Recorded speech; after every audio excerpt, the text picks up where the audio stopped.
Welcome back. Oh, sometimes we be interrupted. Sometimes we do the interrupting. And sometimes we finish a damn book that we start before the library closes. Because that's what we set out to do today.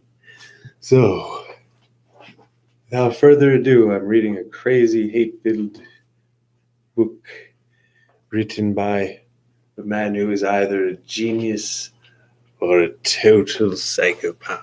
No, I'm kidding. He's a genius. We know this about Cody.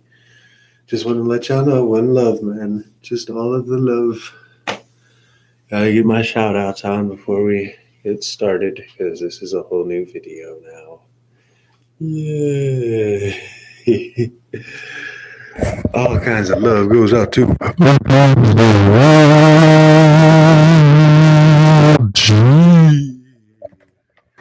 who y'all need to subscribe to. Don't watch, continue. Who y'all need to subscribe to.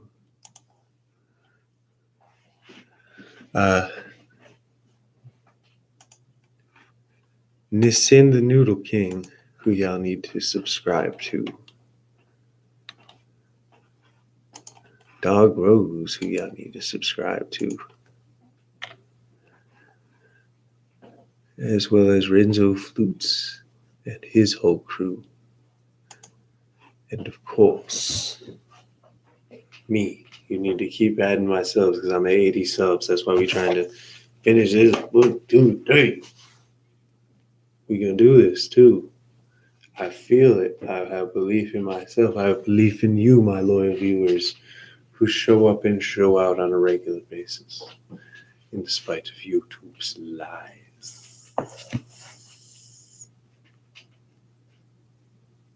I'm just tripping for no reason. Let me dive into this because we've only got a little bit into the chapter before it's done. And I literally got kicked off right when stuff starting to get good because I got too engrossed in my own screams.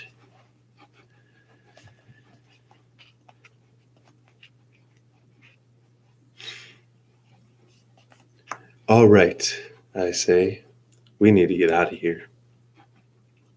Where are we going? To get help, same plan, I announce. I open the back doors of the vehicle and we flounder our way out. I trip, feeling myself travel through some air before landing hard on my chest in a pile of fine sand.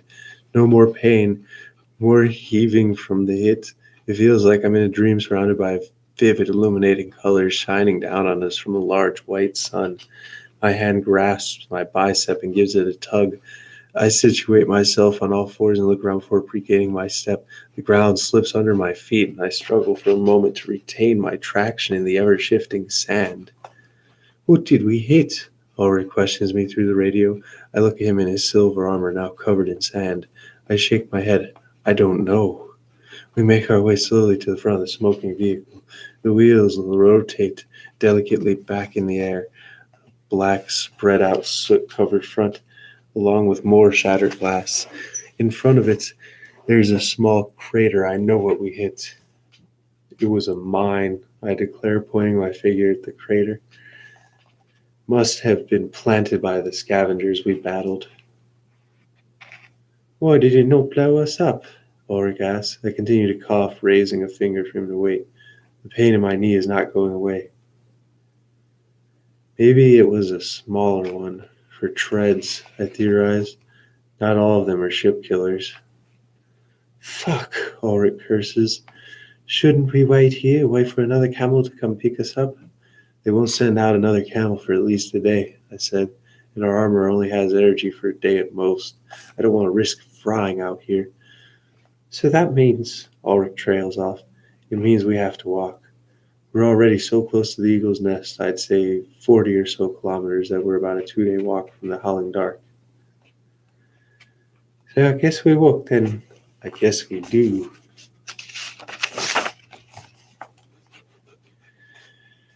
And there's the end of that chapter.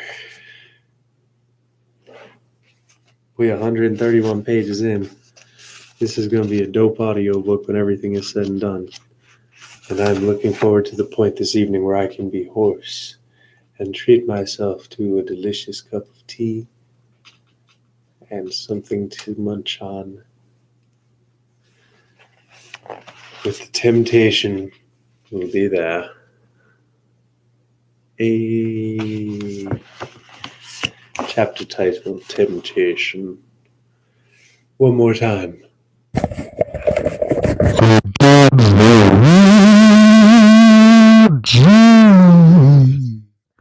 Don't watch, continue.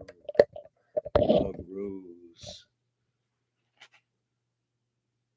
All of the fans over at the r/alternate history hub who absolutely are fans of Cody and alternate history.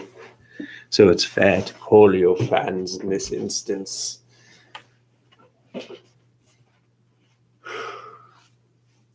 Mad love goes out to Brittany and Rakeem.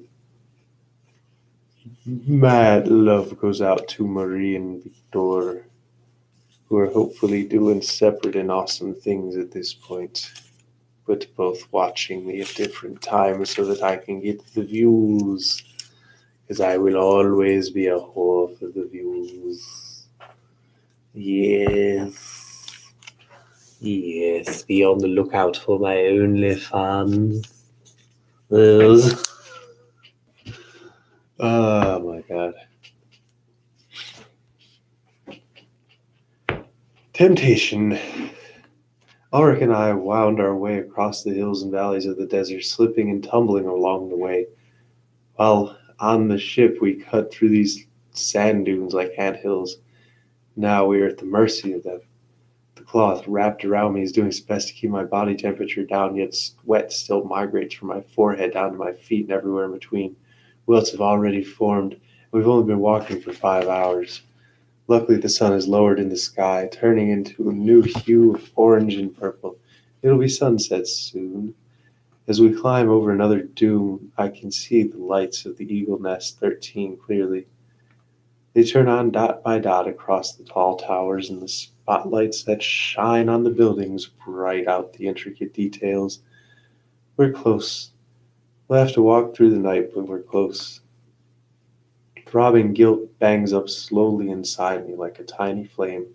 It's a little voice that tells me this is all my fault. I should have listened to my brother and let him do his job. Those men who died in battle would still be alive. If we don't survive out here in the dunes, my mistake will have cost the lives of my brother and me as well. I dragged him into this. I knew what the kiln was like, and instead of turning him away when he wanted to join me on the ship for a journey, I pushed him away without any doubt in my mind. This land is for me, but it is not for him. I'd be willing to die right here on top of this sandy hill, but I wouldn't wish the same fate on him. Ulrich still has more, see, yet the kiln offers nothing more. That is, all it is, towers and sand, towers and sand. The first time I saw it, I was eager to see more, but that's all there was. I was a fresh-faced kid, venturing out into the kiln to serve my country. I didn't know what I'd see. I didn't know whether I'd die in that campaign. You say that I'm a savage, I suddenly say to Ulrich through the radio. But I've seen true savagery. I've seen what non-Aryans are truly capable of. You've told me this before, Ansel, he replies dismissively while attempting to make his way down the dune. No, I say, I didn't.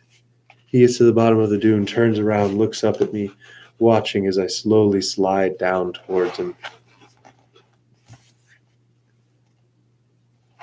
When I was your age, I was first deployed, I say. Eagle's Nest number 7 had been attacked by the largest fleet of scavenger ships we'd seen since the Glass Wars. Came out of nowhere. We march our way through the valley between two dunes right in the middle of the long shadow of the evening sun. Whole nest was overrun in the matter of hours. Any defenses were destroyed. The scavengers, numbering probably in the thousands, just stormed the towers. They held those towers for at least a week before we were able to send a reasonable force to stop them. Wind dies down as the dunes block most of it. Sand cascades over the top like waves on the ocean. I was a new recruit. The only violent thing I'd ever seen in Germania was a squirrel being attacked by a dog. I didn't know what I was going to see. We reach the bottom of the giant sand dune and begin our ascent. I crawl it many times on my hands and knees to get proper traction and not slide back down. The initial assault was fairly simple. We sent in hovercraft and warships, knocked out any defenses they had outside. We were cheering as we cut down that green flag of theirs, burned it on the spot, and raised this rocket. They fought our way inside. I continued to climb my way over the dune. The scavengers sent out a group of civilians as the defense, firing into the group and us as we entered into the central tower. Saw an old man's skull split open by a rifle round. By the time the firefight was over, most of the group, women and children mainly, were bleeding on the floor. Some stayed behind to check for survivors, but I just kept going. I reached the top of the dune, looking at the towers. We cleared room after room. Bodies were everywhere when we entered. Girls were strung up on the walls. Men were gutted. The smell was just something else. In the main hall, heads lined the walls. And so, I lost my arm when we entered the next room. But it was that sight, beside all those civilians who lived their lives, had families, had everything destroyed because those greedy savages wanted plunder. It was enough motivation for me to finish the fight, metal arm and all, and gun down as many as I could. We stopped for a moment to sit. You know why I want to keep the dams? Because the sea will just save them. They'll line the shores. They'll survive. I want all of them to burn in the desert. It might take a few hundred more years, but I know it will come one day. They will all be lost to the sand, and until that day comes, I will inflict as much pain on them as I can. I will never call a single drop in my life, just so I can wrap my hands around every single one's neck and squeeze. We sit in silence for a moment. The wind and sand rush past us. My clothes rustle in the wind. Memories come flooding back. Those feelings of utter loss at the sight of bodies ripped apart by swords or bombs. Children disemboweled. If we didn't have the dams, Ulrich begins, then we wouldn't need to worry about any more civilians being killed.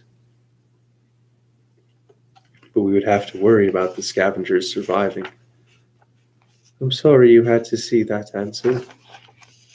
Don't be. It opened my eyes to what awaits our people outside the Reich. You'll see it too one day. We walked the entire night without saying a word, simply trying to gain the most distance without sun beating on our backs. I cling onto my duffel bag, feeling the weight begin to make my back ache. My knees sting with every step. There's nothing I can do about it now. Best to just bear the pain. A pool of sweat is collected on my boots. Thin layers of liquid swish about with every step into the hot sand. I suppress the urge to sleep.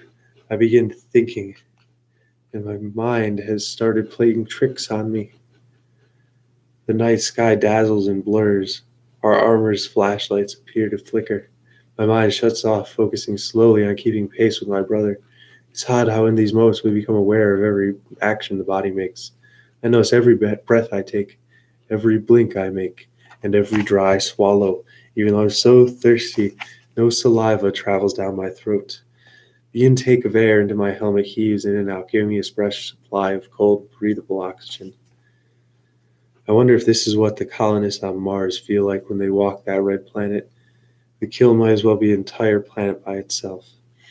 For a while, I even become transfixed on Ulrich's cape, the violent mass of cloth fluttering about in the wind, just like flags from the bowsprit. Eventually, the sky cracks with the burning paint of violet. The day has begun again in the kiln, and the sun will soon shine down on us. I'm sorry, I say to Ulrich, who turns his head to me.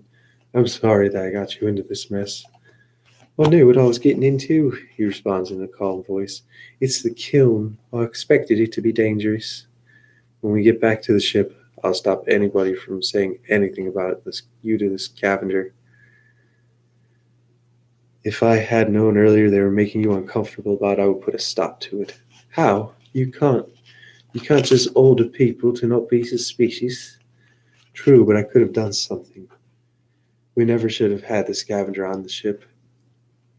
The sun peers to the east, casting our long shadows upon the winding hills. It graces the sides and towers, creating a thin line of yellow light upon the tall, dark silhouettes. The The tower's size is deceiving, making them closer than they truly are. Light hugs around every sculpture, every face carved into its facade. There are some ornate things on here as ornate as the monuments in Germania, statues of Aryan warriors, depictions of past battles, and even the pastures scale the side of this endless pillar. Atop every tower are four eagle statues aligned in the cardinal directions. As I scan from top to bottom, the tower gradually grows wider, like a steep slope of a mountain. It looks like the sand dunes end a little bit from here. We'll gather more in the distance once we've had the flat land to walk on, I say, pointing in front of us. Out of the corner of my eye, there is something that seems a little bit off about that dune. I turn to spot triangular object poking out of a dune to our right. Sunlight barely shines upon it in a valley of shadows. It's bright orange, rusted orange that only shade brighter than the morning and sand around it. What's that? I ask, squinting down toward the strange thing. Ulrich turns to face it while I'm examining. Do you think it could be a mine? He says. I don't exactly know what mines look like out here. I squint my eyes and examine the rusted metal object. It doesn't look like any mine that I've ever seen, and I've dug up many over the last decade in the kiln. I respond with a head shake. Before I can say anything, Ulrich is sliding down eagerly to see what it is. Ulrich, stop! I yell after him, but I take a false step and tumble down into the dune after him. My fall ends with a hard crunch, knocking the wind out of me. I stumble to my feet. I can see he's already at the ship. Even if it isn't a mine, we don't know what it is, I say, catching my breath. It has a swastika, he announces hesitantly.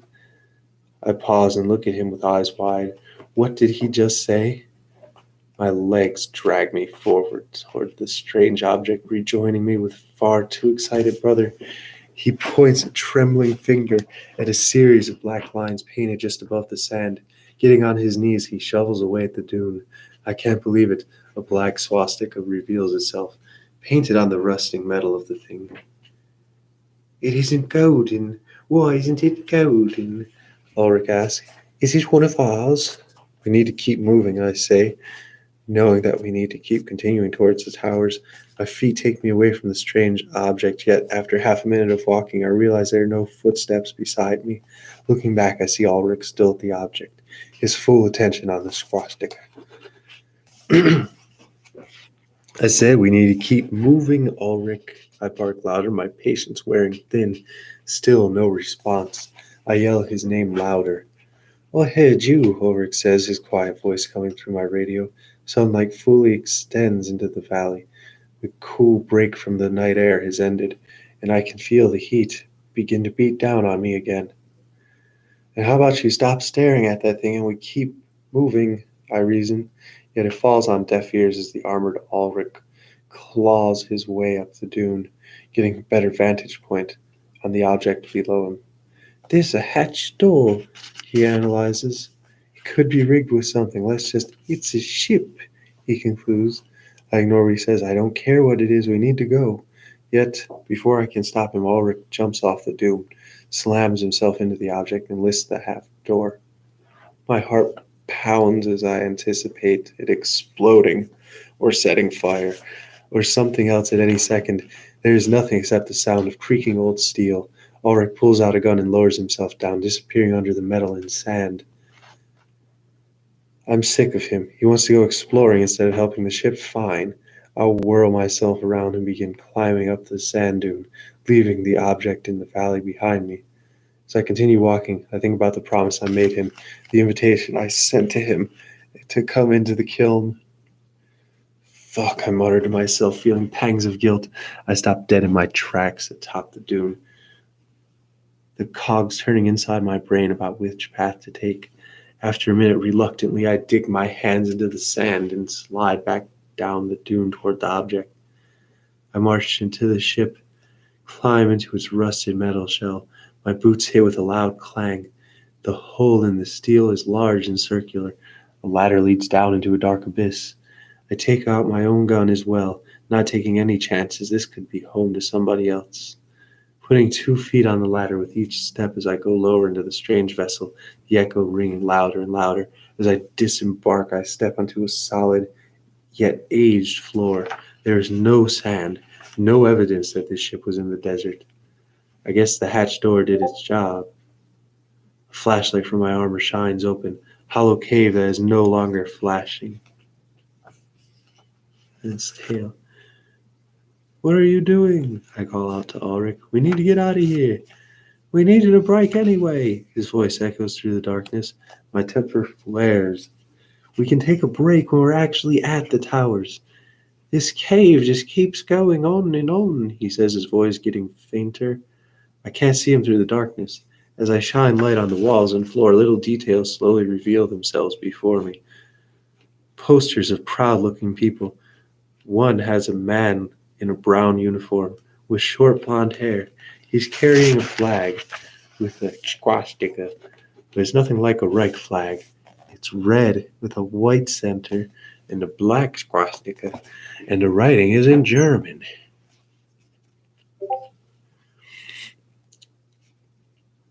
This man on the poster looks like the Eternal Führer, I remark. How old is this ship? Is this not one of yours? Ulrich calls out from the distance, his own light shining around as he explores. There isn't anything like I've seen before. I catch a glimpse of a series of papers on the wall. The top has a picture of a dog with brown short fur, and at the bottom there's a series of dates in a line. It's a calendar. The date in intricate letters reads February 1960. This is certainly not one of our ships, I mutter, staring blankly at those big, bold letters. Then what is it? Ulrich calls out somewhere in the dark. Something far, far older. Yo.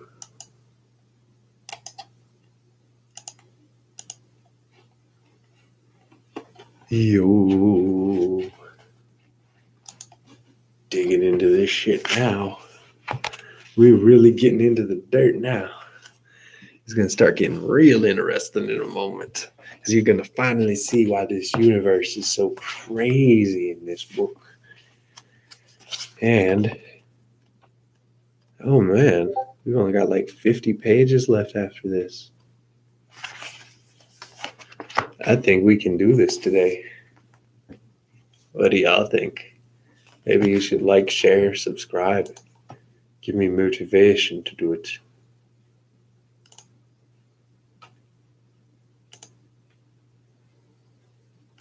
Oh, yes. One more time, just want to give all the love I can to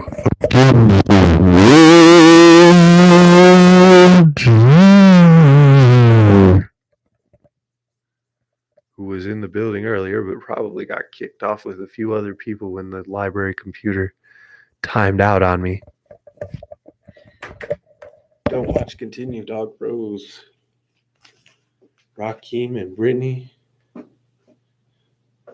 Marie. Octawave. Oh, man. Visions Leasing Company. Gangity gang, I might have to edit that out later. They probably won't watch this. So.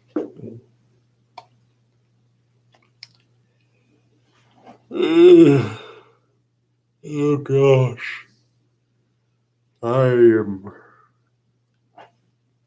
The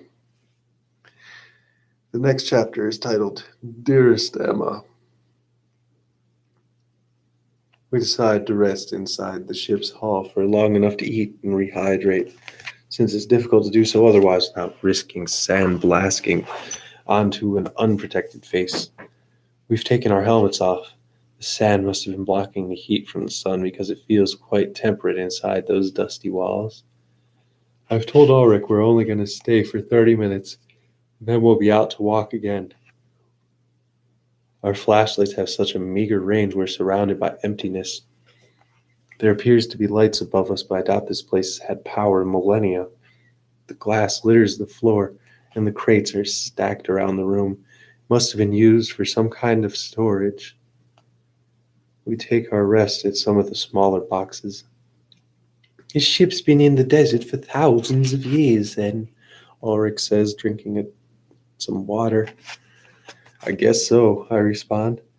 You'd imagine that in that time somebody would have found this ship by now. Well, in the desert, the sand dunes are like waves. It was probably just under the sand this entire time, and one day, I make a whooshing noise with a freed hand. The wind just unburied this thing. Look at all of the artifacts in here, Ulrich says giddily. This is an incredible find. Imagine what sunk it. No idea, and frankly, I don't really care, I state, motioning for him to leave. You're not even interested in what the history this could hold? Have priorities. I spit, taking another bite out of my packed food. We have a ship to get help for. You took your break. Let's go. If I could sit here any while longer, I would. I need the rest. After sitting down for a few minutes, my body now just had time to recognize the incredible pain in my knee. It's a slow, burning creep down my leg. Ulrich puts his food and looks around, his flashlight revealing every crack in the walls that scatters remains of whoever went down with the ship. Skeletons lay curled up on the floor, some of them together. I wonder what their final moments would have been like as the ship sank into the sea. My entire life, I've been fascinated by the reclamation, and now I'm probably one of the last remnants of it. I don't want to waste it. 15 minutes, I say angrily. That's all I'll give you to look around. 15 minutes. Ulrich's face contorts into a pleasant smile. He begins searching around the hall, opening crates and rummaging through whatever's inside. I just sit, continuing to eat, dreading the moment I need to put pressure on my knee once again. Just think about it, he says. Just these people lived during the time of. Imagine the world they were a part of, the stories they must have told. I slumped over a skeleton looking directly opposite me. His head is resting on a crate, a fine black coat tattered and shrunken on its bones, his head slumped over his open jaw. It was quite a small thing. I guess the people were genetically shorter back then, before genetic manipulation arose. Poor bastards. Sound of falling papers and cluttering books fell as the ship, as Ulrich explores every inch like a child looking for sweets. This must be his candy shop. If this were any other situation, it would be mine as well. The Knights Historical Society would love this, Ulrich says gleefully. The flags look so different than our own. It's blood red. Strange. I don't hear anything in the records about the flag changing. Do you know? Anybody knows? I wonder why they changed it. I think it looks all right. Maybe it was just one of the flags they had. Maybe. More rummaging, more clanking. Seems like a lot of personal objects. It's like there are a lot of pictures. All the photos are black and white, Ulrich concludes. His voice begins to fade away as my body gives out on me. I let my eyes rest for just a bit. The environment becomes a tad dark when I shut my lids. It doesn't seem like much of this was even really affected. Ulrich speaks to nobody in particular. No sand, no water. It's like a time capsule. I think he says a few more words before everything goes silent. I wake with a jolt and instant panic. How much time has passed? What happened? Where is Ulrich? I call out to him, and after a few seconds he responds. You might want to see this, he mutters through the radio. I check the time. Only 2 minutes have passed. I must have just blacked out. I really don't, I say, not wishing to leave the crate. Yeah, I mean, you really do. I found something, Ulrich insists. Do I really want to play around with this? I could just not say anything about this and get my rest. Why do I tolerate Ulrich doing this? I should just drag him out of this place. Then again, I really don't feel like dealing with Ulrich, who was constantly talking about how we should have searched the ship more. I heave an annoyed deep breath. I lift myself off of the crate and onto my knee, which wails out in protest. Maybe I really do need medicine. We packed some for the trip, and yep, I couldn't find it when we fled the camel.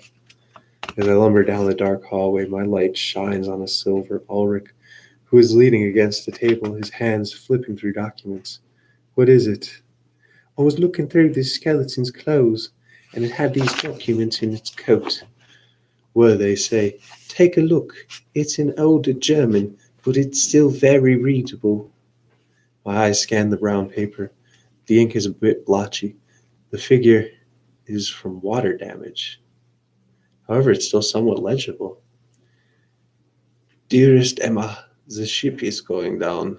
I do not know why. I think we were attacked. If I do not make it, please assure you my final thoughts were of you. Do not mourn me. Keep up strong appearances for Moritz and Johannes' sake. You will be taken care of. I do not regret a moment of your life with me together. Love, Anton. Why is this so important? I ask Ulrich. He takes the letter from me and looks over it. His coat had the same insignia as mine. 2 S's, Ulrich says. He was SS. I wonder what brought the ship down. Was it a mine? An enemy ship? My mind races with questions. I don't know. It's eerie. I was going to continue looking, Ulrich announces as he turns away in the darkness. His light shines on the door, which he opens happily. 5 minutes. I bark, followed by more yas. Ulrich disappears into the other room. I look over the letter again while strolling around the crate-covered room. At my feet, the sprawled-out skeleton of a man in a black shirt, much like the one on the poster. His bony arm is a loose black band that says SS, the same symbol as Ulrich's armor. What was he doing on the ship that led him to die? My curiosity now gets the best of me. I go around examining the other skeletons. Some of them have the same clothing as him. Some are small, petite, like children. Some are simply dressed in coats and hats. Civilians? What's Ulrich doing? I go through a small door and enter an even smaller corridor. More skeletons decorate the floor. Some brown shirts, other black shirts. Many with civilian clothing. A gun next to one body. A rifle? I'm not sure. It looks tiny. Ulrich, I call him. My voice travels up the hallway of the rickety stairs at the end of it. I'm up here, he says. There's so many bodies. I think they were transporting civilians. I know. No, he says. I found another document. You should see it. My metal boots take me up the unstable stairs. I enter a large room. Sand covers the entire front of it, cascading and overflowing. Small windows. It looks familiar. It's a bridge. I went through one of the bodies. It had a large coat. This was in one of the pockets. Ulrich says, handing me a wrinkled note. For the safety of the European community, all persons of Jewish/Semitic origin have been advised to relocate to the island of Madagascar with cooperation by our French allies. All new governments express it is in the best interest of the continent that both peoples separate. You will be paid and accommodated for your travels. A rank officer will be at your premises to escort you for further transport on the second Monday in March. Are these bodies scavengers? Ulrich says, looking around at the confusing display. Skeletons lie about in front of the desk, guns at their sides. Massive more bodies lie next to them, facing forward. Ulrich hands me a locket. This was with the note. I open it, and the colored photo shows a small family. A mother, father, a daughter, all with pale skin, some noticeably foreign features, some not. Each has a yellow star on their jackets. Jews? I say, confused. It says so, Ulrich wonders, but Jews have dark brown skin. And these notes were on many of them. And that yellow star thing is on all of the bodies as well. Odd, I say. Ulrich's attention turns away from me into the top corner of the room. I look as well. There is a chest, A large wooden box emblazoned with a golden eagle, its wings outstretched. Two S symbols hang above it. My brother slowly stalks toward it. We need to get going, I say. Exploring is over. Just let me see this, Ulrich asks quietly. His hands run over the warped wood finish of dark oak. This gold, however, has maintained its elegant coat, even if it was just a bit dusty. With two flips on the hatches of either side, Ulrich lifts the top of the chest. What about the howling dark? I say sternly, whirling around. We have to go. Ulrich says nothing. His hand peers down into a box, arms still holding the top of his chest. With a slight pause, one of his hands reaches down inside. When it comes back out, grasping something, a large hardcover book. What is that? I ask him. It's my struggle, Ulrich mutters in a trance. It says it's by Hitler. Well, you have another copy to add to your collection. Let's go. Ulrich says nothing, simply hunches over, looking down at the book, his back turned to me. But, he softly peeps, this is not Adolf Hitler. What are you talking about?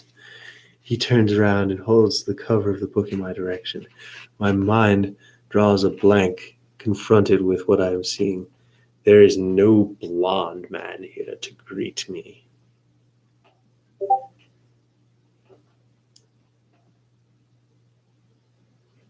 Instead, it's a sickly-looking little man with dark hair.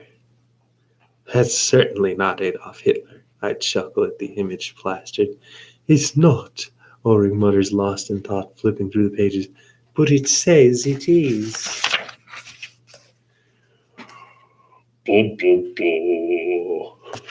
The truth that Satan was a different shade of white than what he preached was the penultimate shade of white. Wow. Ulrich and I stand there for a few seconds. His blond head is curved down, poring over the cover of the book. Are you sure that says my struggle? I ask. Well, it does take up a fair amount of the cover. Ulrich quietly replies. I turn around and make my way to a small door. With one hand I motion for him to follow. Yet he seems to be lost in his own world, transfixed on the book. Howling dark still needs our help, Ulrich, I say to him in a calm voice. We have to get moving. Yeah, Ulrich says, not in a sarcastic tone like the other two times, but in the weight of agreement. He starts walking with me, holding the book in hand. You can't bring the book, I tell him. I'm not going to bring it to Europe, just nothing. I need your help. And if you're going to be distracted by that thing, I won't, he insists, snapping out of his soft-spoken demeanor. With one motion, he puts the book in a sack placed at his side. Let's keep going. We navigate our way back past the skeletons, down the stairs, through the narrow hall, and into the cargo room. The light from the sun shines directly into the hatched door at the end of a dark tunnel. You all right? I ask him. Yeah, he says with an unconvincing smile. My knee has been killing me since we left that camel, but I suggest to just forget about this place until we get our jobs done. All right. I place my helmet on my head. Cold air rushes in. I grasp the ladder. With each passing rung, I can feel the temperature rising even through the armor. The kiln welcomes us back with a fiery embrace. My head pops out of the hatch door, looking around to make sure nobody is staring down at us. I doubt there would be, but I'm paranoid. As I get out of the ship, Ulrich follows behind me. I lend a hand and help lift him out. We both stand level on top of the small space, not covered in sand, left in a valley between two large dunes. The sun hasn't progressed much in the sky. It's still morning. All right, I say, let's go. We crawl our way up and down the dunes for about an hour. We say nothing. Surely he doesn't actually think that man was Schicklgruber. We all know that the Eternal Fuhrer looked like. Of course, with him anywhere in the Reclamation, there aren't any actual photos of him, however, it's just common knowledge. His Aryan face was engraved on the towers that we continue to walk toward. If anybody, an SS knight, could surely tell the difference. Just ridiculous to think otherwise. Wonder how the Howling Dark is holding up. Volker knows what he's doing. I'm sure he's keeping the entire ship in check. And all they have to do is keep the engines running, and we'll simply refuel at the Eagle's Nest. This will be a small setback, an experience that Ulrich and I will share, a very stressful bonding time. Eventually, we reach the end of our dunes. The land opens up into a flat terrain, easy to navigate, simple to walk. It's a relief for my feet and my body, without the dunes to block sand, however the wind tries to force us back. I clutch my duffel bag tightly and attempt to barrel on, though it howls across my helmet. Wind in my own breathing, that's all I hear. One step, two step, breath. The towers seem to get closer, repeating for hours. The sun continues to rise. It's directly over us. More wind, another step, breath. Sharp pain across my leg. Wince, look back to Ulrich. Wind, breath, step, swallow, breath. Ignore the calluses, ignore the sweating. Look to Ulrich. Step, sun, wind. Look to Ulrich. I see him. His face down, the book in hand, and I stop. What are you doing? I say to him, wind screaming around us, my desert clothes flapping around, wrapping themselves around my tired body. I'll need answers, he mutters, not even looking up at me, not even looking where he's going. Why? I exclaimed. Is that face still bothering you? I don't want to talk about it, Ulrich says. I just want to read through this. I don't know what is going on. You're a knight. If anybody should be certain about who the eternal farthead was, it's you. Exactly, he yells, emotion finally escaping through. He stops in his tracks and closes the book, looking down into the deep face that stares back. His entire posture is slumped, defeated almost. I should be certain, he says. It just doesn't make any sense. This book cover, this man, who is he? Why does it show his picture? He flips through the pages. 3 times in 3 different angles I saw some pictures in the ship too. This isn't a coincidence. You're overthinking it, I brush him off. I'm really not. You're not even going to question. No, I say, sternly cutting him off. It isn't my place to question this. I need you to throw that book away. I can't. I need answers, he stutters. Okay, here's the answer. That's not Hitler. You're welcome, I continue before turning around and continuing on the way. Then who is it? Ulrich calls after me. Not Hitler. It's not good enough, Ulrich says, his voice panicking. You know those scavengers didn't look like the scavengers of today. What if the old man was actually telling the truth? What if he isn't a Jew? I laugh at the idea. That flag has changed.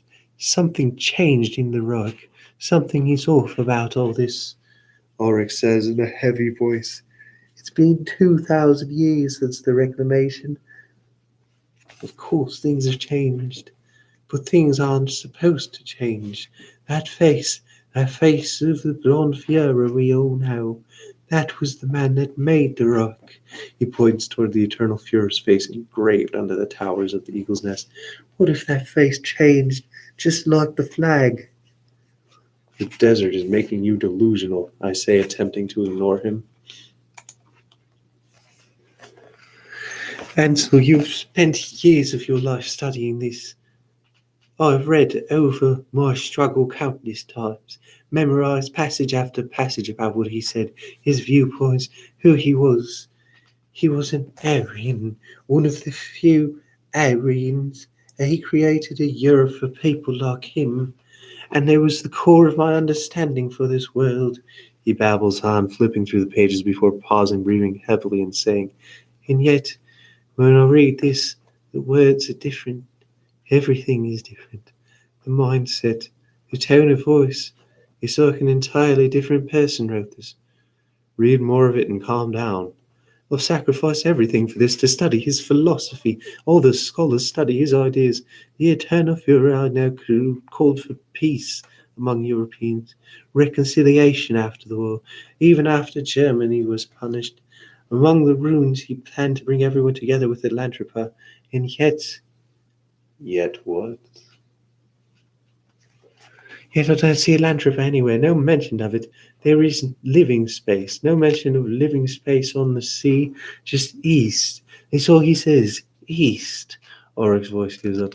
After seeing that Aryans can be savage, after seeing the flag, the posters, it makes his book seem fitting. Fitting for something that we forgot about, or intentionally forgot, or changed. This isn't anything like the copy of my struggle I've studied. Shut the fuck up, I insist, turning around to block Ulrich's path. I put a firm hand on his shoulder. I've been walking around this desert. I can't feel my feet, and I'm not in the mood for you to break down on me. Ulrich stands still. He says nothing. I told you keep this inside. That meant keep the book in the bag and don't worry about it until we got to safety. I'm asking you as a brother to stop. Right now, just stop. Ansel, I, he stutters, I brought you along because I was scared you would find a way to fuck up on the ship. I spat at Ulrich. His mask stares back at me. He says nothing, so I continue on. Maybe defend the scavenger, say something stupid, and if you did, I wouldn't be there to save you. You brought me here because you couldn't trust me, he says, confused. I don't know what's going on with you, Ulrich, I said. I was expecting a knight who took no pity on scavengers. I want a brother who could support me when I punish those savages. Ulrich is back at me and then to the book in his hand, then back at me again. We say nothing for a few moments. Two armored men in the middle of the day, flat, dry wasteland, arguing over a book. This isn't a joke, I say, my tone becoming grim. We don't have time to doubt the origins of the Reich. Doubt if the Fuhrer was a black-haired inferior being. After all, that's expected of us is loyalty, right? Aren't you loyal? Arik takes a few seconds to respond. Through the radio, I can hear only stuttering. I repeat it again, louder, fiercer. He recoils back and nods his head in agreement. Good, I say before turning around and continuing onward. Oof. Folkvanger is the next one, and I don't even know if I'm pronouncing that right. But I really need something to drink, so.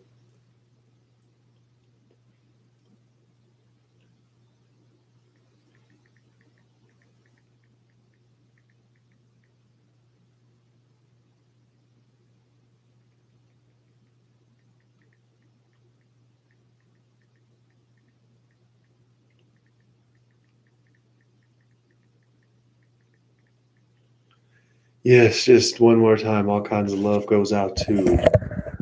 As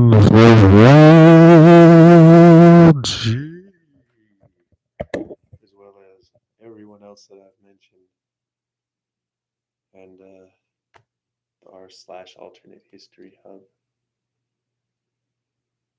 I'm going to go now and get myself a beverage, and I'm going to give you guys some music for this interval because I'm losing it. Oh man, let me think about this.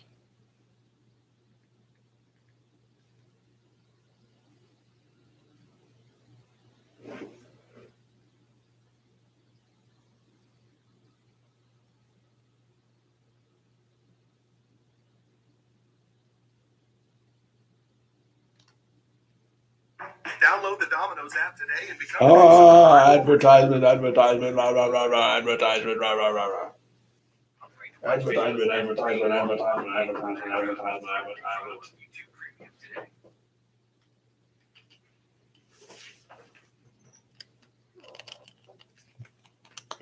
Here we go. Bet I'll be back.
My bad, y'all. Had to get something to drink. My throat was getting increasingly parched. I've been at this for honestly almost an hour and a half now. So the first break was kind of well deserved. You have to give me that sometimes. Ooh, I got a headache.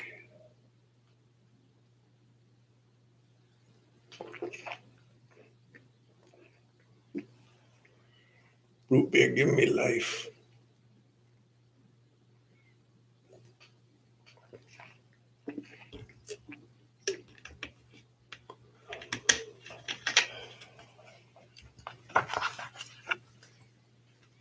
Maybe I need one of my foreign friends to tell me if I'm pronouncing this word right. Folkvanger. I feel like that's some kind of inside joke that I should understand, but I do not. So, foreign people, I love y'all. I know I got a few of you subscribe to me. Shouts out at Spurt. And don't watch, continue.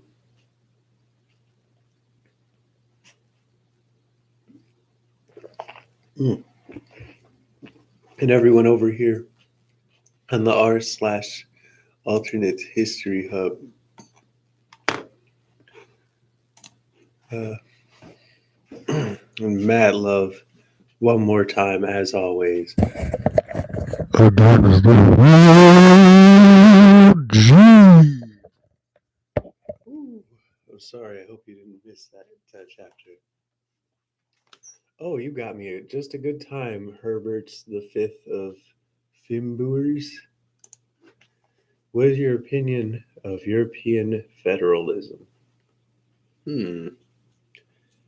Seeing as how Europe isn't like a giant area, and how you guys all kind of have like, a common currency and open borders and all that, it makes like sense because, let's say it's roughly the size of like the continental U.S. for like most of Western Europe.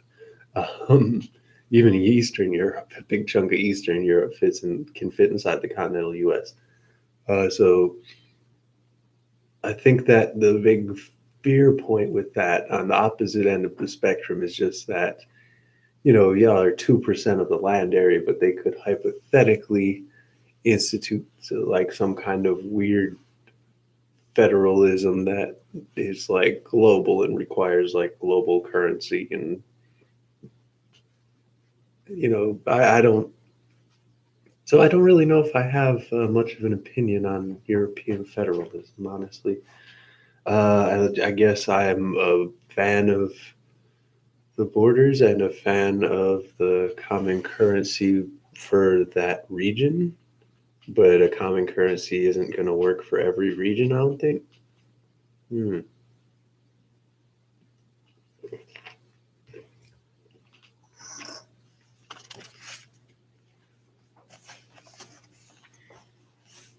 Maybe one more sip before we dive into this.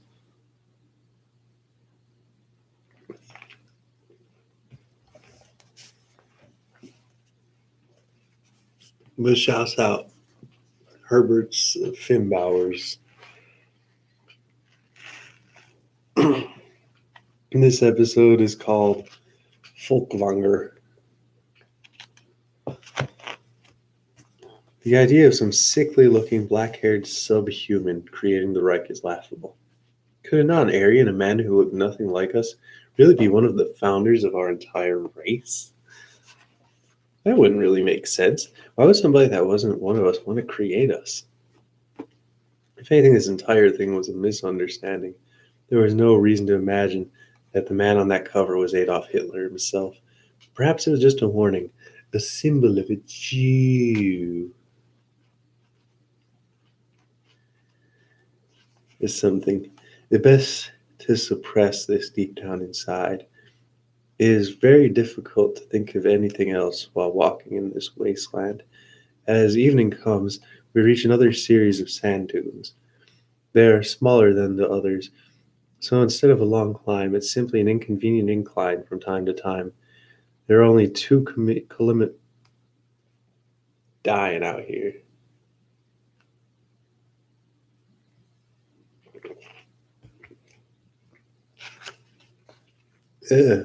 We are only 2 kilometers from Eagle's Nest 13. Even from this distance, it takes up an entire world in front of us. Eventually, as the sun begins to set, we crest over a large hill overlooking the entire nest. I see a long cloud trailing away underneath the large metal walls. It's a ship.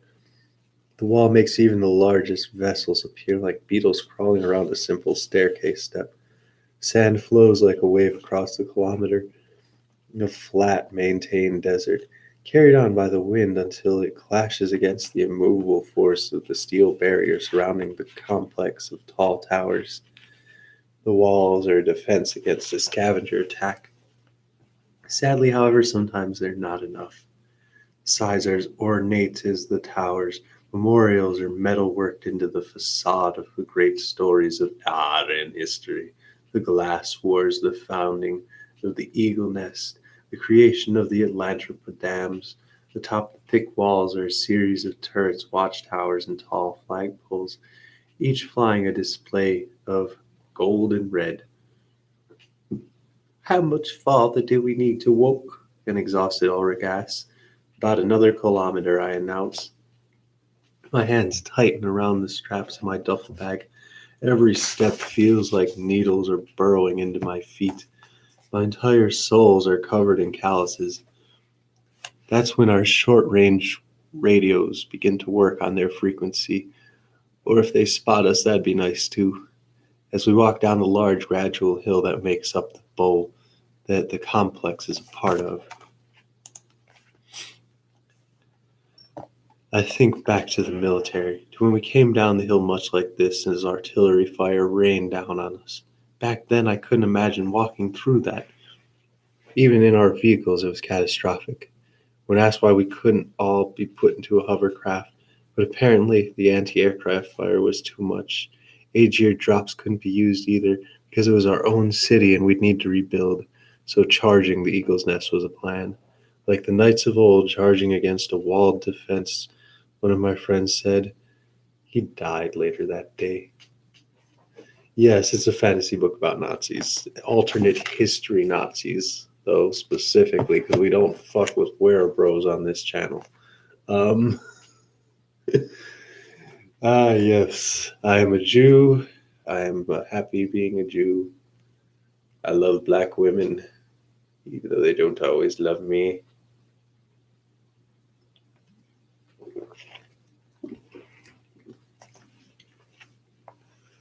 But this is actually a very dope book that kind of dives into like a lot of the reasons why white supremacy is the way it is. And it's very dope because there's like a lot of little hints to things in here that I think most people wouldn't recognize the first time they read it, you know? And that's why it's such a dope book. But I'm getting way off track. I'm trying to only do the breaks on chapters. So, yeah.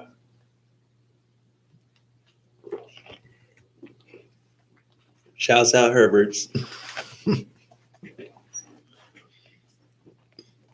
Suddenly, the first crackle of radio fuzz fills my helmet speakers. My heart leaps. We're getting close. I can't feel the lower part of my body, or if I can, I'm certainly ignoring it. My tongue has become paper scratching against the top of my dry mouth. It's been so long since I've had a drink of water. Every attempt to take off my helmet has been met with a bitter blast of intense summer heat. Every drink steals time that can be spent walking. It's not worth it. The battery on my suit begins to flicker. We've barely made it. Just another half day of walking and the armor would have given out. Ulrich and I would have been cooked alive.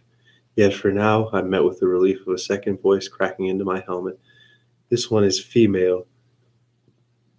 Deeper than Aldrich's.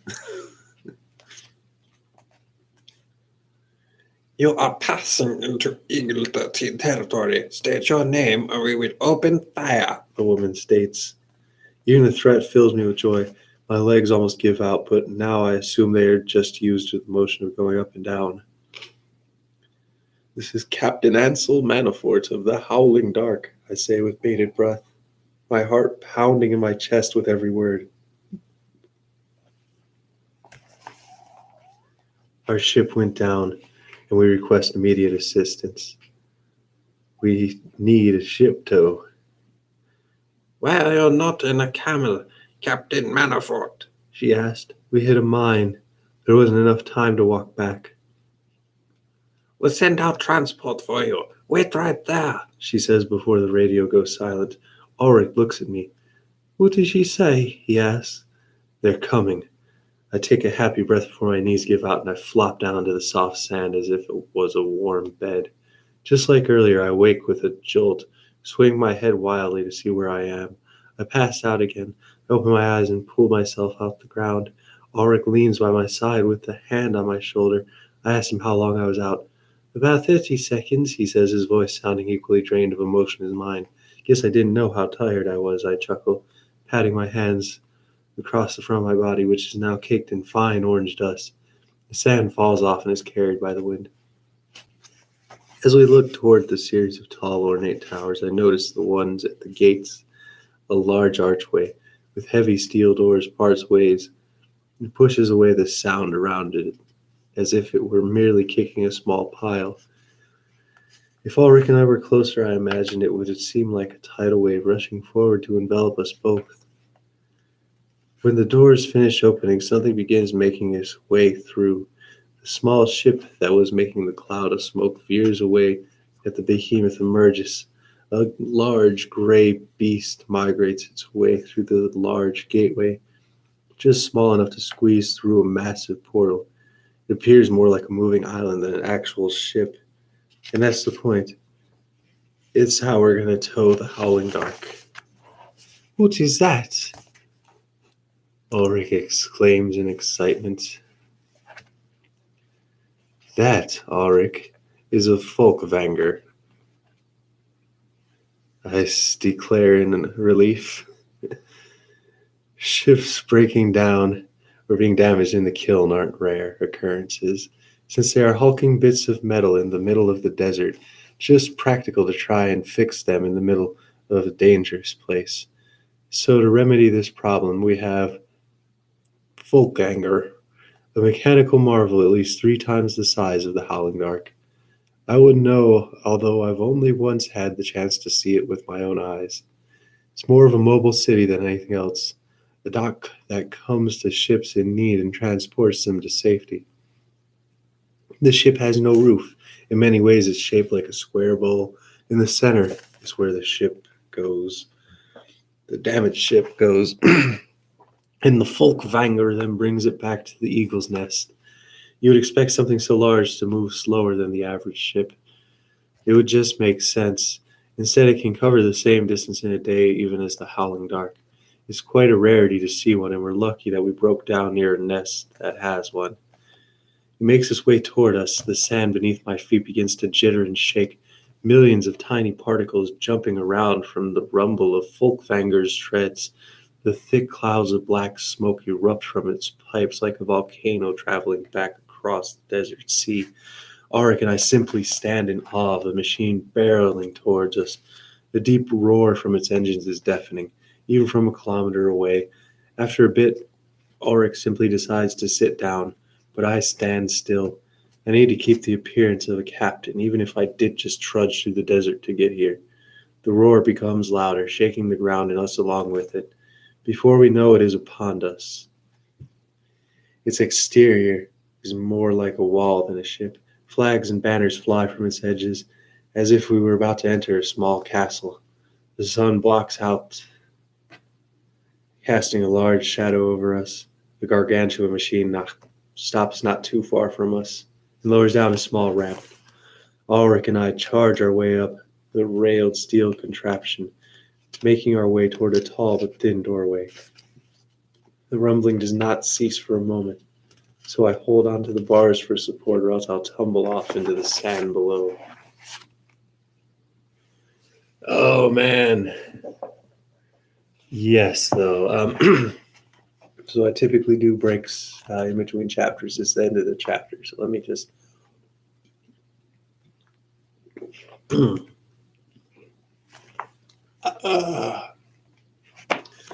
But Herbert's, yes, the Atlantropa project was essentially trying to turn like was essentially trying to like make the Mediterranean Sea lower by like 200 feet or something along those lines. So it would have turned Italy into a desert. Um, in the book, this is 2,000 years after they made the Atlantica project. So the whole of the Mediterranean basin is a giant desert. And there's just all kinds of crazy shit that goes into it. Because it's actually pretty similar to how it would have happened if they tried something like that along those lines. That's just that absolutely insane. Let me just show some love for this orangutan with drip. Shouts out against the world. G. Shouts out, don't watch Continue Dog Rose. Oh man. I'm dying. Oh no. All kinds of love goes out to the r/alternate history hub Discord.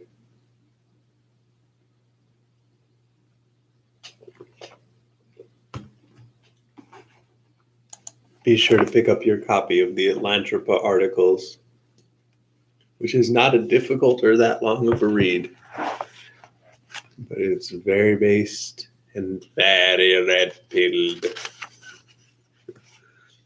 One more sip.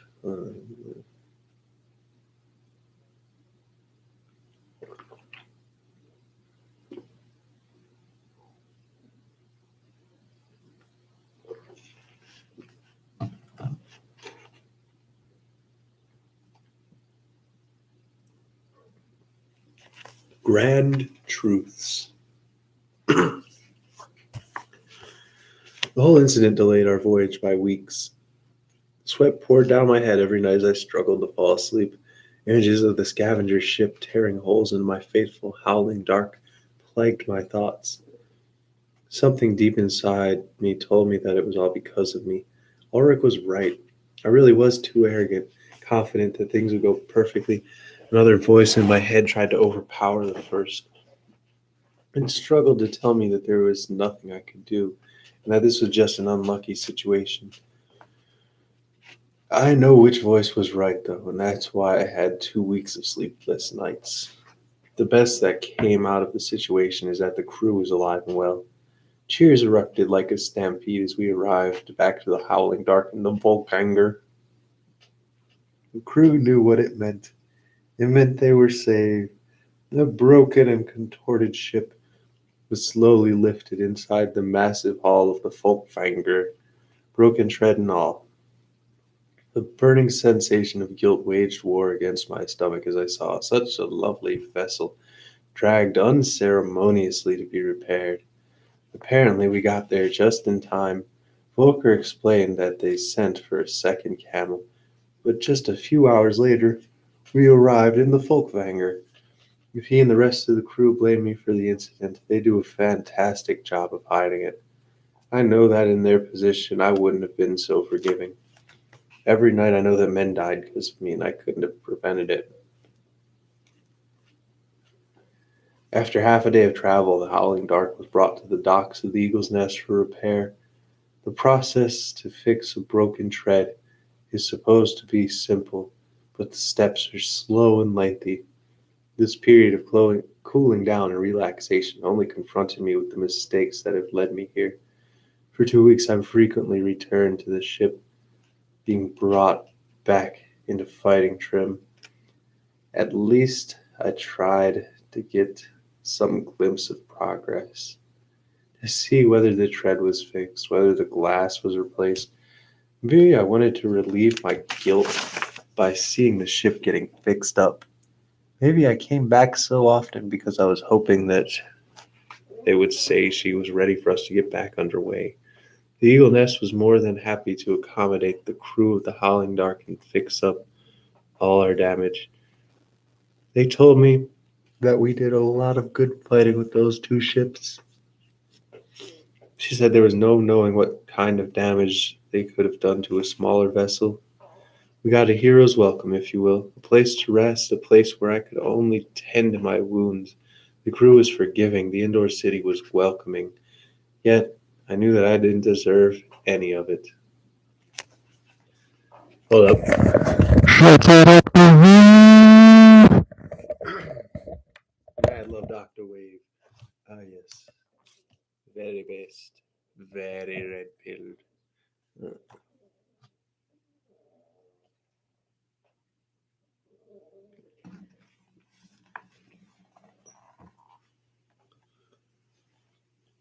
My knee healed up a bit.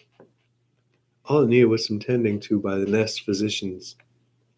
They told me that after a week, I would be able to put some weight on it to test it out and make sure that everything felt all right. So I used this as an excuse to go for walks around the nest, maybe clear my brain. I stand here in the central hub of the main Eagle Nest Tower. Crowds of women, children, and men trying to get work hurry around me. All of them have a place to be inside this massive cylindrical tower. Their footsteps clatter against the brown marble. The scene reminds me much more of a city square than the center of a building. There is no ceiling exactly. Instead, the tower is simply hollow, extending 1,000 meters above my head. As I peer up, I see bridges crisscrossing from one side of the tower to the other, the vital horizontal connections from the vertical city.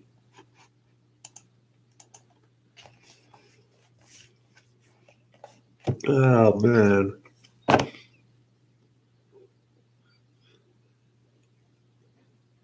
The scene reminds me. Through the beams, rays of sunlight filter down from above, a reminder that the sun is still present here, and that we're still in the kill no matter how much the well-dressed civilians of the place attempt to think differently.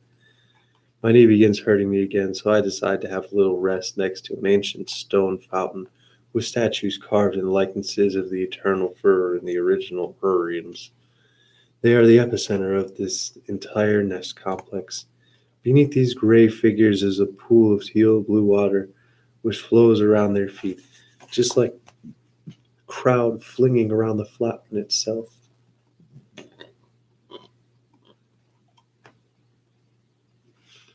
I glance at a statue, looking at the tablet in Adolf Hitler's hand and the words engraved on it. The Atlantropa Articles. Roll credits. Ding. Quite a statue, isn't it? Voice echoes behind me. I take my eyes off the plaque to see Ulrich looking nothing but disheartened. Bags have collected underneath his half-opened eyes. His beard has become disheveled and his hair unkempt. I'm hit with an immediate odor that warms me. He hasn't had a proper bath in at least a couple of days. You're finally out of your room, I say to him, looking straight into his glazed-over eyes. He nods. After the ship was rescued, Ulrich became a recluse, shutting himself off from the crew.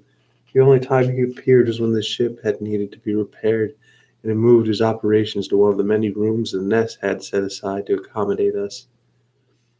While others were out and about drinking and whoring, he stayed in his room. Despite my best efforts knocking on that door every day, he would not answer. I've done a lot of thinking and reading, he says, his voice struggling to maintain itself over the roar of the crowd. I've done nothing but compare and contrast the two versions of my struggle. Two different versions of Hitler. What does that mean, Hansel? If this isn't true, he pointed his hand to the central figure of the display. If this depiction we have of the Führer as an actual Aryan is just a myth. We both looked over at the towering Führer, his long stone robe flowing over and touching the tip of the fountain pool. In his left hand, he holds a document high up for all to see. Chiseled into it are those three famous words, the Atlantropa Articles. Roll credits again. His right hand stretched confidently at our waist height, cups an eagle with majestically spread wings. The bird looks as though it has prepared to fly.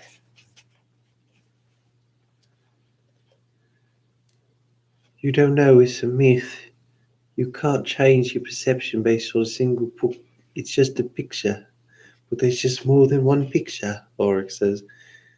There are supposed to be pictures of Goebbels goring Himmler. None of them. He looks as though he's about to burst into tears. None of them are Aryan at all. They weren't like us. I raised my eyebrows, confused at what he was saying. What are you getting at? Ulrich sits down next to me on the bench in the center of his massive tower. We both looked out into the traffic of blonde, happy Aryans, mindlessly making their way about their day. They all had black hair, dark eyes, he chokes out. Reaching into his pocket, he takes out a couple of wrinkled old pictures and places them into my hands. I hold them before me. My mind goes blank. There's the man I see in the old books. He is short and stout, with his arm extended toward the crowd in the same salute we do today. It certainly looks like any rally we would have when I was a child in the capital. The crowd is signaling him. This was their Fuhrer. There could be no other explanation. Same red and white flag stand behind him, and the golden eagle as well. It feels so familiar and yet not. Like a dream where your just little aspects are off. I look at another picture and see a group of unimpressive men dressed in brown uniforms. They look nothing like the Aryans of today. Dark hair, round bellies. At the center is the same man again, and in the picture all look at him with a sense of admiration. My mind races, tending to decide how to process this. I can't agree with Ulrich. This is his livelihood. It would destroy him. I don't even know how to comprehend it. Is it a trick? Are these photos true? Not saying another word, I simply hand the pictures back to Ulrich. So what do you think of that? Ulrich asked me, his voice lined with desperation. I was thinking that it could be anything, I lie. Ulrich scoffs at the idea. Think about it. This is why we don't have records of the Reclamation. This is why we only have that depiction of Adolf Hitler. He points a shaking finger at the statue. I have a theory. Stop it, I say. I have a theory that for some reason the Reich over the years just shifted out what the Fuhrer must have actually looked like for something that resembled the Aryans of today more. I know it sounds crazy, I don't know. It probably took generations. People might have just forgotten. It does sound crazy. I say, how would people just forget what the actual Fuhrer looked like?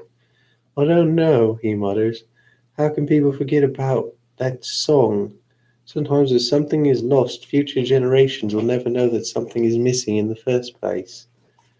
He takes out the 2 copies of the book. The black-haired man in the photo stares back at me with beady eyes. Look, Ulrich contemplates, scouring through the pages of the older book. There's no mention of the dams here. There's no talk of uniting Europe under the guiding hand. There is nothing that reflects our modern philosophy protecting the tribe. So, I say, so the entire knighthood is based on the idea that the Führer brought everyone together in the name of peace. Europe built around the Elantropen dams because of Aryan ingenuity, through our intellect in engineering and science. But it was peace. But instead, it just seems like he had other motives. Ulrich's voice shakes as he blurts out each word, as if someone was stabbing him with every syllable. I lean back on the bench and crane my neck up, looking at the empty center of this great tower. A white light illuminates the entire structure with a mystifying glow. It's odd being in an area that isn't just sand and salt for once. I don't know if I really took the time to let it sink in yet. What does it matter? I say to Ulrich, who looks at me with the expression of confusion. What does it matter if Hitler wasn't an Aryan like us? He still led the Reich, still built the dams, and hell, led to this big, beautiful tower being built. That in itself is a grand truth. The rest are just little lies. Ulrich runs a shaking hand through messy hair, eyes bulging at the idea. The entire situation was truly breaking him. It was as if he was carrying a large stone and struggling to keep it from crushing him. It isn't just little lies, he argues, looking at particularly nobody. There is the grand truth. What does it say about the entire state of the rock if it's maintained itself of false ideology? The dams themselves were built by those men, the kiln, all of the savagery that took place was because of those dark-haired men, non-Aryans. Don't you see we are just the products of some inferior plans that has lasted for thousands of years? I refuse to believe that, I scoffed, feeling my stomach churn at the very idea. But it's true, Hansel. I study this for a living. This book and these pictures should not exist. Ulrich puts his face into his hand and breathes deeply. I've no explanation for any of this. I look at the old book. My eyes analyze every bit of it. An idea comes to mind. How come that book survived the boat sinking? I ask him, my hand reaching for the book. I flip through the pages. Why are none of the words ruined or the pictures blurry? Ulrich takes his face from his hands and skims through the pages. It was in a sealed container, he says.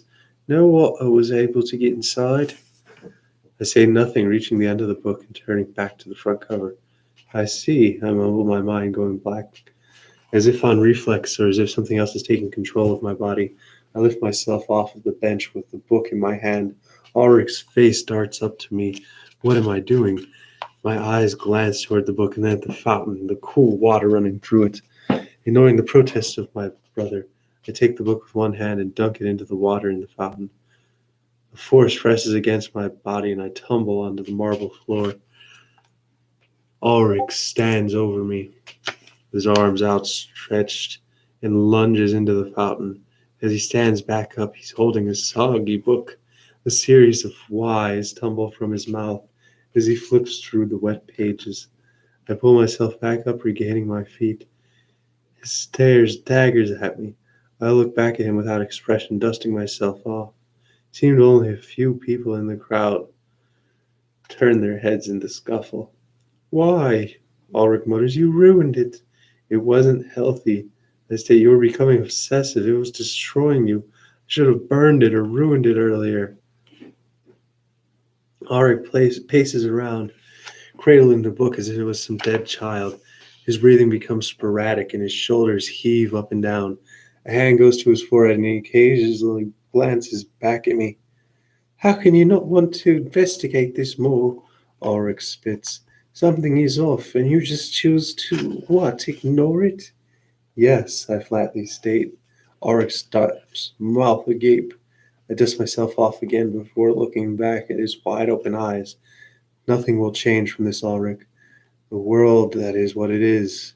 That, I point my hand to the statue, that is what made the right. Made you, made me, made the entire kiln. I'm not going to be easily swayed by a few pictures. I take the doubt that manifests in my body and shove it deep down. There's probably some other explanation for all this. Ulrich is just ecstatic, that's all. The book isn't healthy. None of this is healthy. I don't need to deal with this right now. But I need answers, Ulrich says. How can I be a knight if I'm not even sure in a tenet I believe? If I don't even know who the Führer was? If I've been reading the wrong book my entire life? I don't even know if Adolf Hitler wrote this version of my struggle. He holds up the book copy with the blonde depiction. The philosophies, the style of writing is entirely different. Then serve the philosophy of that book, I say. The Reich of today is all that matters. He was bitter. That's all I got out of it. Germany lost a war, yet instead of rising from the ashes to embrace former enemies, like the story goes, he actually just wished to win another war against them. All I can think of is that the dams weren't his first choice. Ulrich mumbles on, his voice becoming weaker. And somehow he didn't go to war. He didn't know why. Instead, he wanted to build the dams. Maybe he knew that war wouldn't work. Maybe the dams were a threat.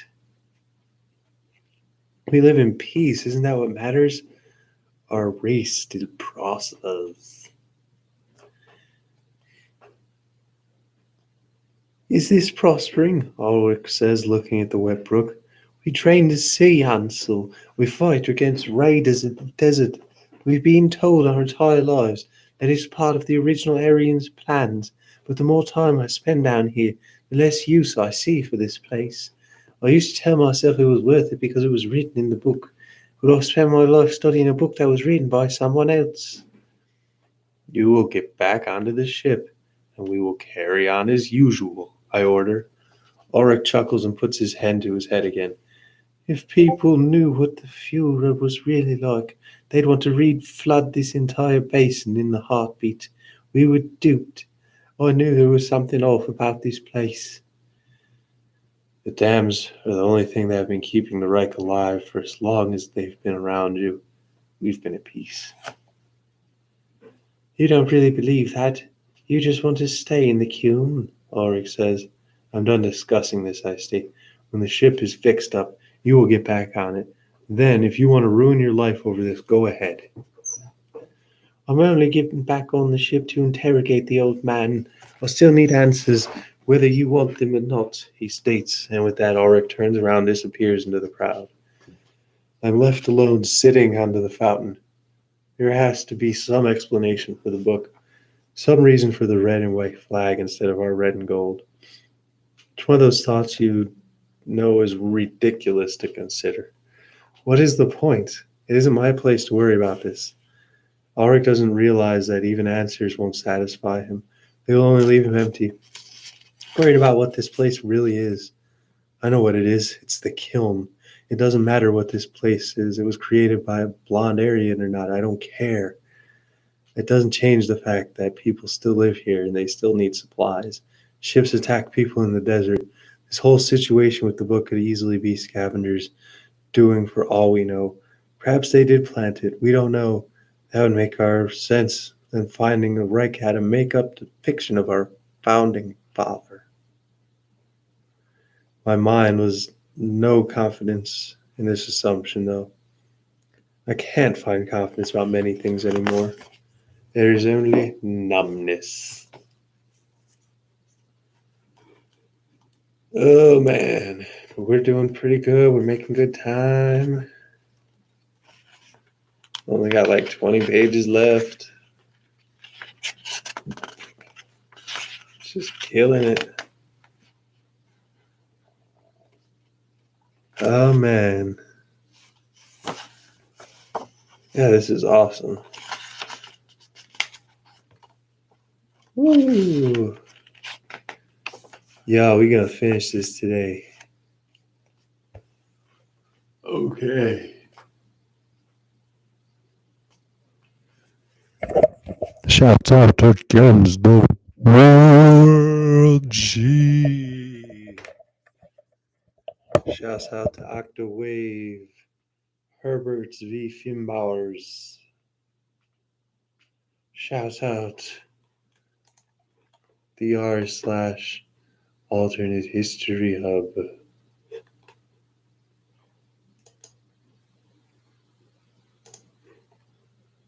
Oh man. I had other shout outs too, but they have gone. All kinds of love goes out to Octawave. Oh, this chapter is called Solutions. It's sure to not be super fucking depressing. Oh, goody, goody. But guess what? I think we're doing all right.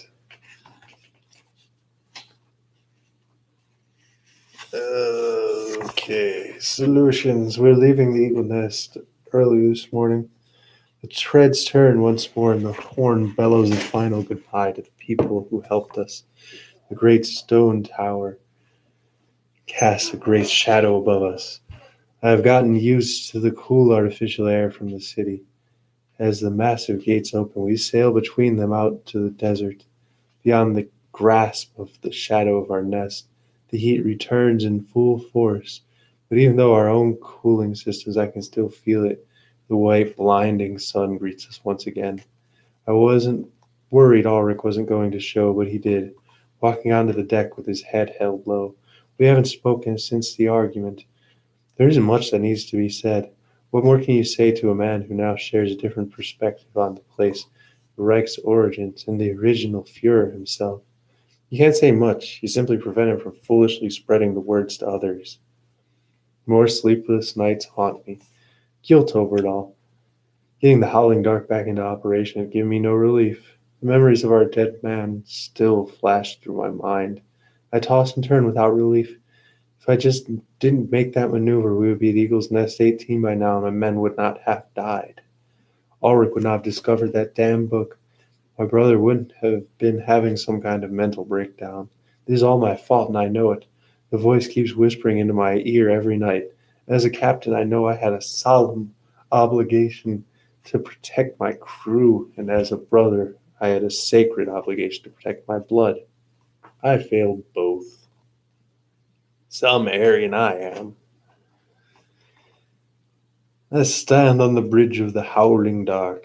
My arms held at my sides. The glass has been replaced. The floor swept. My cigar dangles out of the side of my mouth, now reduced to a small glowing blood. Smoldering distraction. I pay it no mind, even as its falling ashes begin to kiss my cheek. I think I've smoked about 5 today, and it's not even noon. The crew on deck go about their duties. The engine continues its usual hum. The Volker stands at my side, checking over the dashboard. He makes idle chat while we go about our business. My responses to him are short. Much is on my mind. Volker stands next to me, looking over the charts. We've maintained a relative silence between us ever since Ulrich and I set off on that ill-fated camel, ever since I gave him that farewell salute.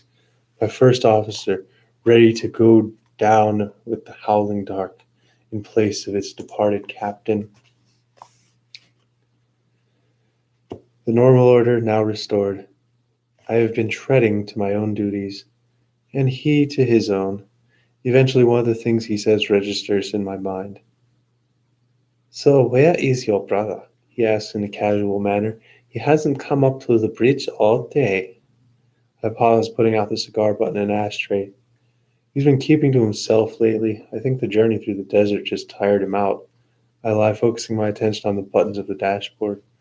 Volker nods his head in understanding. It was a pretty bold move of you to go venture out into the kiln, sir. Volker tells me. Not many captains would do that. The crew appreciated it. I didn't do it for the crew, I said, the guilt coming back for me. It was my order, so it was fitting that I go out. There's a lull in the conversation. I take another cigar out of my pouch. Luckily, I was able to refill my supply at the Eagle's Nest. I brought around 30 for the journey. Don't knock yourself over it. My crew doesn't blame, Volker reassures me. In fact, if anyone is to blame, it is the scavenger. I pause and the lighter stands still in front of my cigar.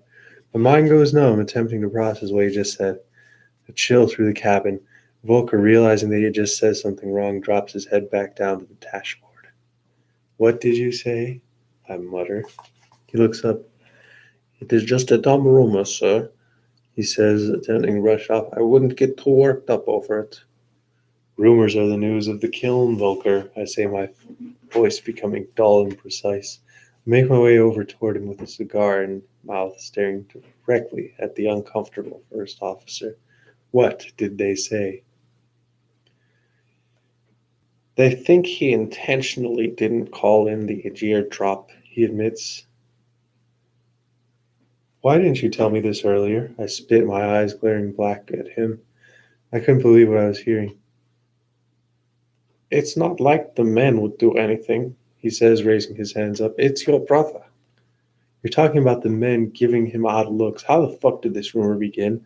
I growl, my body leaning over his. Volker looks over to me with worry, as if he would rather be anywhere else. The engine still hums. He was talking to the scavenger all the time, he admits. You know how they are. Try to connect the dots. My hand goes on my brow as I walk away. I never should have let him keep that old man. Volker says nothing. Why didn't you tell me? I yell, my arms flying off into the air. I almost drop my cigar. Volker takes a few steps back. You left immediately after the drop. The rumors didn't begin until you were already gone. No, I say, smoke coming from my mouth. Why didn't you tell me they were suspicious over this scavenger? I would have had him kill that fucker before any of this trouble started. It was mostly just suspicion. He says it wasn't really dangerous. Suspicion is always dangerous here, I say. Suddenly, it was like a calm hand had come over my body. One decision pops into my mind, a remedy to resolve this entire situation. He needs to kill the scavenger, I say. That's the only way he'll win back their trust. I say this, but in my head I know that this is the only way he'll win back my trust. I don't know how this happened to my own brother. He's changed. It's my fault he's changed. I need to fix this. All right, sir, Walker agrees. My heart drums inside of my chest. It's the only way I don't know what the old man just said. I wasn't there to hear every one of their jailhouse talks. Perhaps he said something.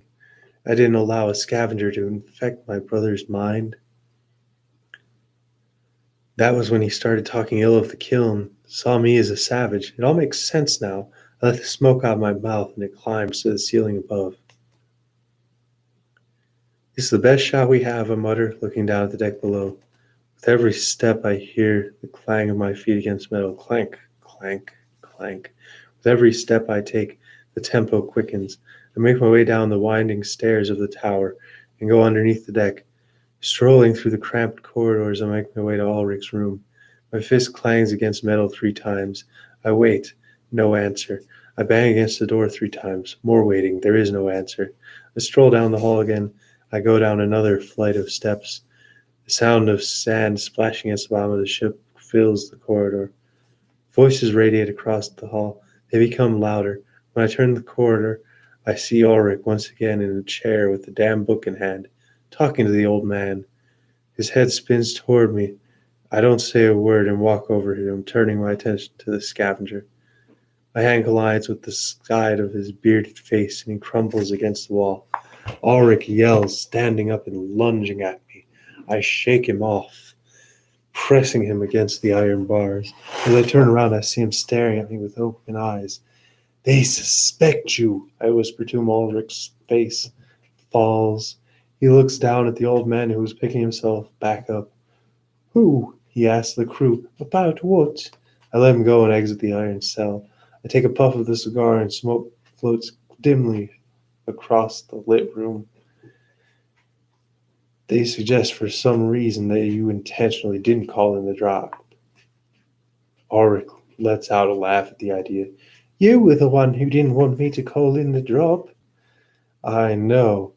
And so because of your mistake, I'm getting blamed, he argues, laughing even more. What a great situation. Thank you, Ansel.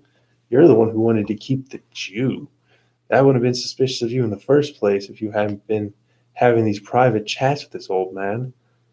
I spit, pointing an armored finger at the prisoner. Ulrich sits down, pulling up a chair and sit down with him as well.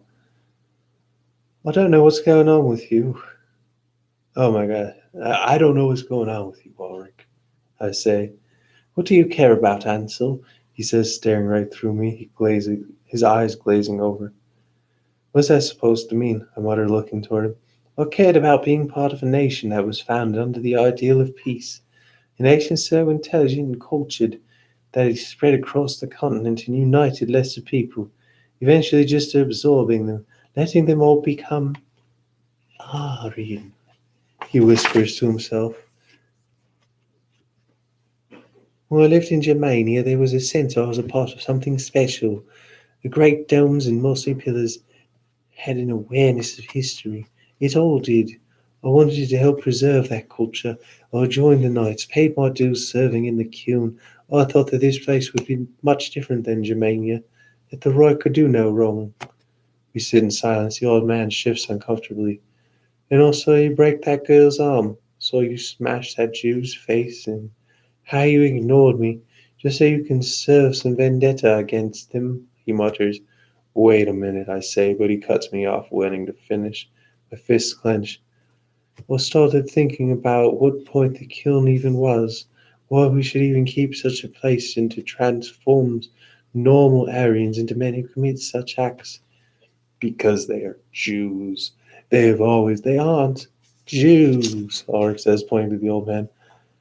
You know why I've been interrogating him? Something doesn't sit right with me ever since he showed me the cross in that book. He's lying to you. You're a fool to believe him, I say, losing my patience. It wasn't what he said, Auric emits his voice, lowering. It was what I found in that ship. Auric takes out the picture from his pocket. The image of the family with a star on their chest that said Jew. Those people that attacked us on their ships aren't like the people that we banished during the reclamation. These look different. They are darker skinned. They aren't Jews. Auric points at the cross on the old man's neck. It can't be a coincidence that he has the same symbol that I do. Do you think that the Reich would just adopt a Jew image? No. I think our discussions has kept repeating the same things. We've lost our way. That we used to follow the same faith as him. And through our book, well, you destroyed the old my struggle. I found out what it was. The Führer criticized it. It was something called Christianity.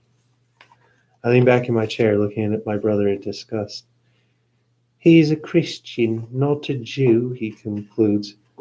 And by what he said, the kiln is the only reason why there are attacks on Aryans at all. It destroyed everything down south, and so they raid our people. Can't you see how counterproductive it is? I took another puff from my cigar, smoke covering up my brother's worried face. I closed my eyes. You're going to execute him in 2 days, I flatly state, leaning out of my chair and standing up. Ulrich shakes his head in disagreement. I can't do that, Ansel, he mutters. There's still so much I don't know. I need answers. No, you don't, I state. You need the crew off your back. You need to show me that I can still trust you. Ulrich looks back at me sitting in his chair. A chill goes through the room. The constant sound of gravel smacking below as it continues on. The engine hums. And if I don't? He asks, glaring at me. You will, I muttered, looking back in without any emotion. It was like looking out a hollowed out version of somebody I once knew. I need to know that you haven't been compromised, that you're still loyal. To you, he says, to the Reich. I say, we look at each other. Look, you care about loyalty to the Reich. He says, you need to show me that you're not going to be an issue for this crew or me, I say. If you're loyal to the ship, you're loyal to the Reich. And if you cared about what was best for the Rock, you'd know that I'm not losing my mind. You know I just want to get to the bottom of whatever's going on here. How can I serve something that's based on a lie or a myth? You can because you will. I say this isn't a negotiable option. I'm trying to help you, you idiot. If the crew thinks you're a threat, they will do something. They've done horrible things to traitors before. So I'm a traitor now, Ulrich says. That is your choice. Ulrich pauses, looks at the old man, then puts his head into his hands, cursing under his breath. I continue looking at him, listening in case I hear footsteps. Nobody ever comes down to this part of the ship, but I still should be careful. If I do this, you know that won't be forever. After this journey, I'll have to try to find answers. He says something is off. I don't care if you do. I say, just put on a ghost show. Do your job and let me continue with my own. If you want to ruin your own life with this fantasy, that's fine by me. You saw the pictures, Ansel. I did. And you won't even question them. It's not my job to. The kiln has been good to me. The Reich has been good to me. I state, standing and putting my chair up against the wall. I know my place. Now learn yours. Oh boy, it's gonna start being a depressed fest here real soon. But we almost done. This chapter is called Redemption. All kinds of love goes out to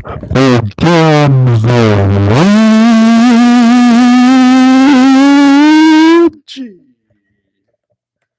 Don't watch continue Dog Rose, Rakim, and Brittany, Octo Wave, Herberts and Fimbowers. All of my fam over here at the r/alternate history hub Discord. Uh, Marie.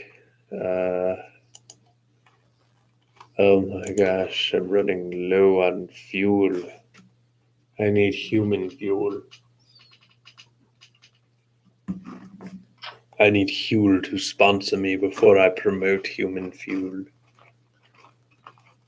Okay. Oh man, shouts out Renzo Flutes for the intermission music. Mm. Redemption. The sky is painted orange with just a hint of deep violet, so the crew is probably stirring below decks, anticipating today's event. For the last 2 days, word is spread about my brother's upcoming execution of the Jew. As I stand on the deck, more and more men begin to trickle onto the front of the ship. I almost feel pretty excited this being his first execution, Engineer Keller tells me, his helmet covering up his normally greasy face.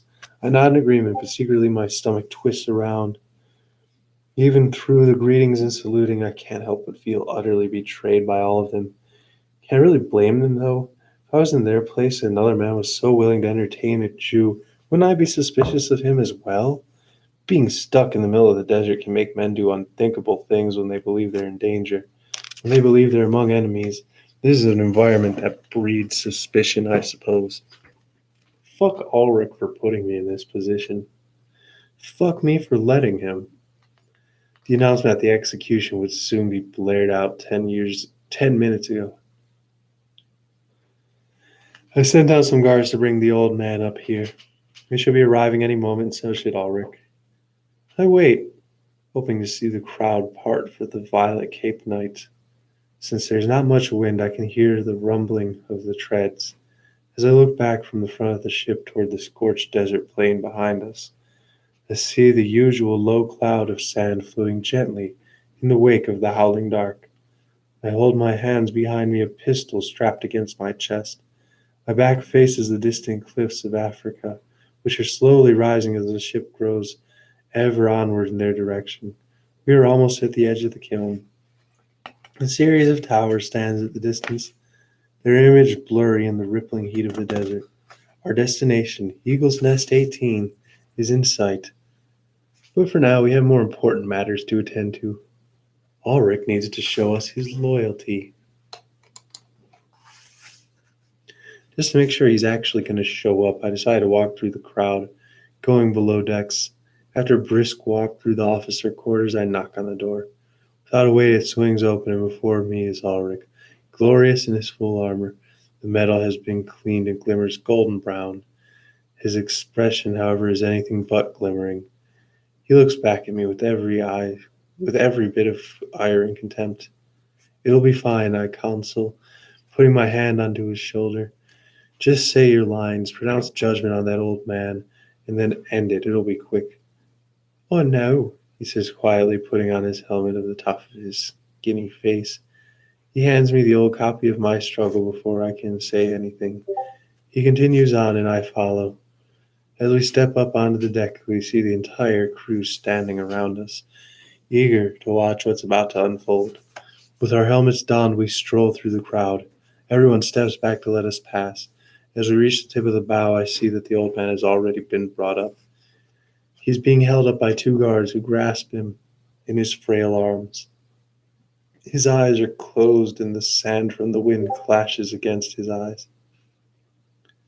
Cheers and clapping rise like a wave among the sailors as we approach. I raise my arm and put it back down. The guards comply, throwing the man on the floor with a solid thump. He looks about with eyes covered, shielding himself from the particles. With mouth agape, he takes in the mob around him. The deck is colored a faded red, the remnant of the execution from his comrades. Ulrich pauses for just a brief second before I grasp him by the arm and lead him forward. We pass the shivering old man and turn toward the joyous crowd. Gentlemen, I announced in a raised yet calm demeanor, as you know, my brother, SS Knight Manifold, a few days ago requested of me that we keep one of the scavengers as captive. I point a hand to the curled up man. Now my brother has informed me that the man has given him all he needs to know, and that he is no longer of any use to this ship nor the Reich. I continue. The scavenger's face shifts around as he recognizes the words I'm speaking. His expression changes from confusion to realization. His brown fake features turn to my brother, whose face is covered in his armor. Ulrich simply keeps his composure, not saying a word. But we talked to you, the scavenger whispers to my brother, starting to raise himself from the deck. Quiet, I order, kicking the prisoner's head with my metal boot. The old man crumples back down onto his belly and holds his wrinkled hand to a bleeding forehead. Ulrich, I turn to face him. My brother's posture is rigid and his arms are held at his sides. I take my pistol from out of its holster. Ulrich reaches out his right arm and I hand the gun to him. His helmet with its glowing visor turning towards me. I take one long step back, giving him space. Ulrich looks down at the weapon, then at the old man, then at me. I give a single nod. This scavenger, Ulrich begins, his voice full of uncertainty, has spoken a lot about his homeland and his people to me in the past few days. As a scholar, I have collected valuable information on how the scavenger mind thinks. He pauses. And how it contorts. Ulrich turns around to me, raises a hand toward me. I am grateful that my brother allowed me to perform my studies on such a rare subject, and I am glad that you are all here to witness me take my next step as a knight. The old man situates himself at the heels of Ulrich's feet. Dirty hands move under his draping silver cloak. He raises up a necklace with cross, grasping it tightly with both hands. It glints in the morning sun as he holds it up in his shaking fists. Ulrich looks at me and I give him a slight nod. With this, he kicks the man, sending him back to the floor outstretched. Laughter erupts from the crowd. It's working.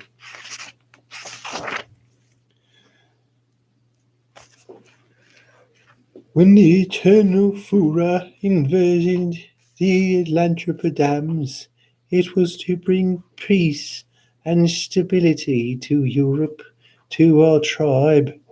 But that was only the first part. The original Aryans knew that as long as the scavengers stayed, our minds would be corrupted by their influence. Brother would turn against brother. He turned his head slightly towards me with a pause. War would remain.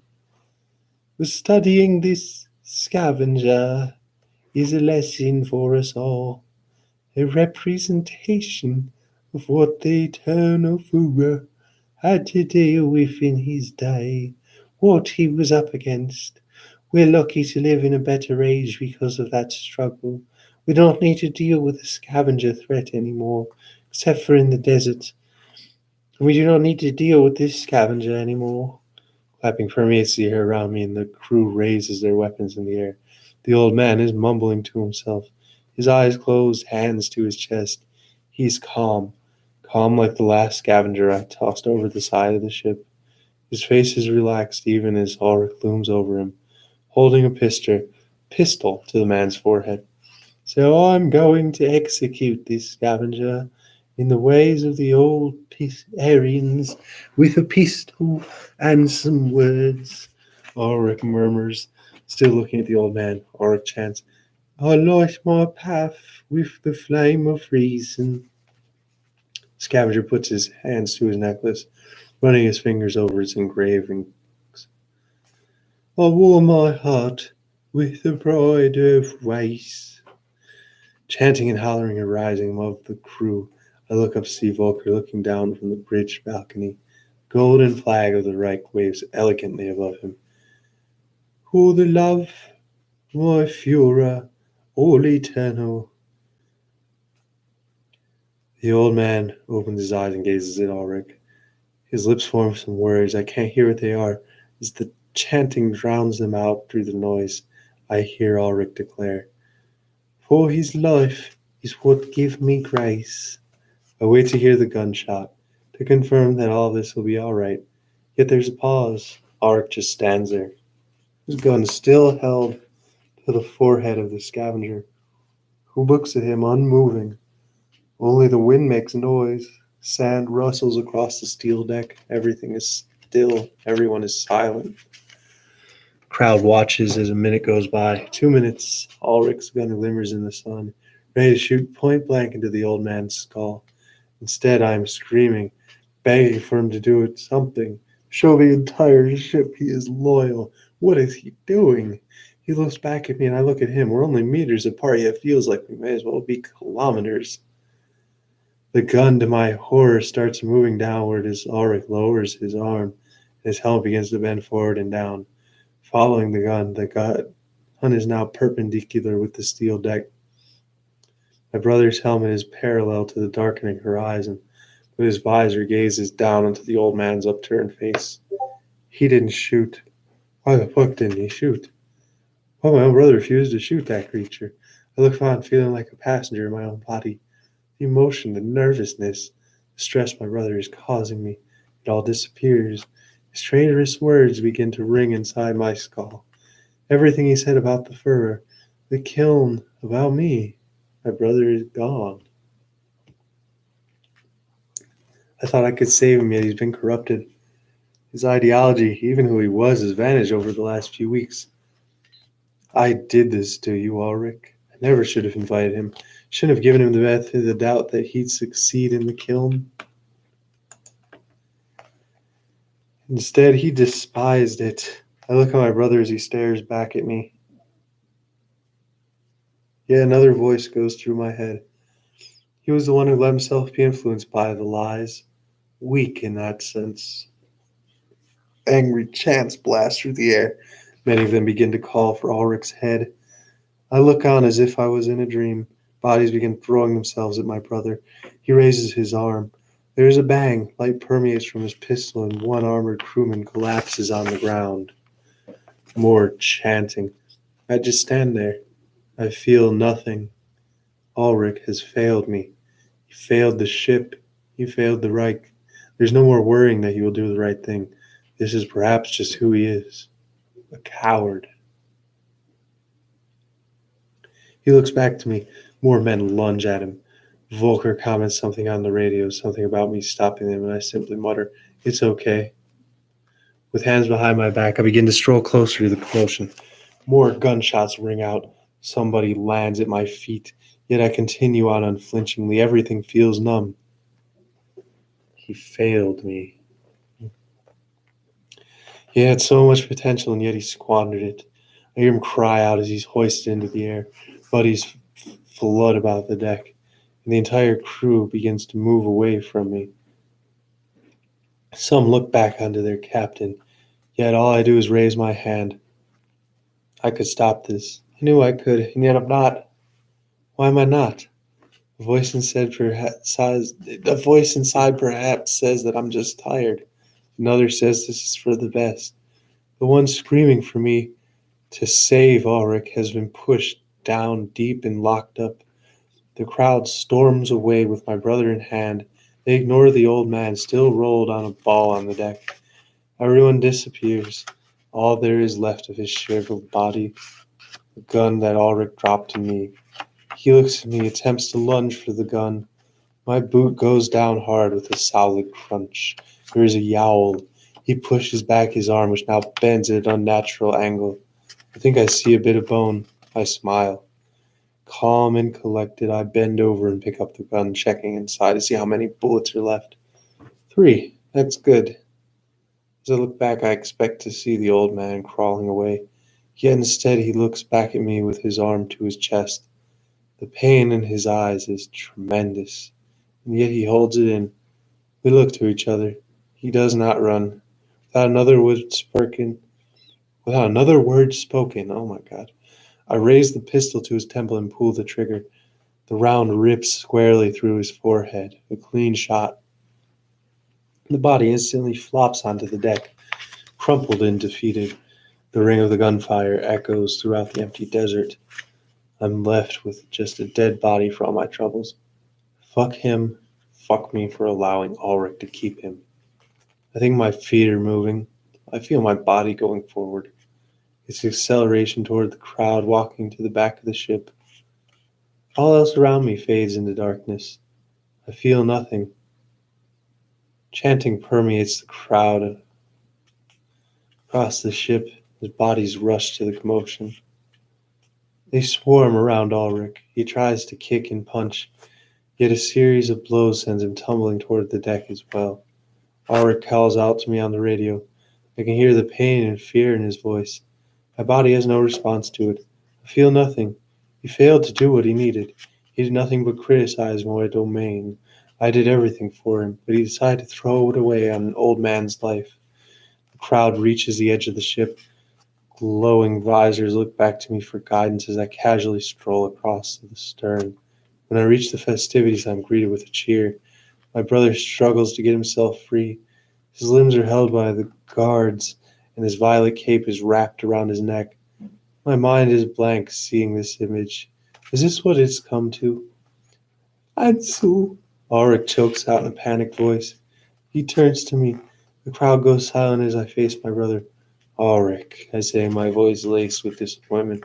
I can feel pain well up inside. I want to help him. I want to do everything to bring him back, but I know he's lost. The battle rages inside me as punches and blows rain down on Ulrich. His metal helmet clangs with each of the strikes, and eventually his helmet is knocked clean off, and the crowd starts battering his unshielded face. He looks at me wide-eyed and bruised, one eye closing shut from the swelling. Blood trickles down from his mouth as he coughs violently. Why didn't you shoot him, Ulrich? I mutter to my brother.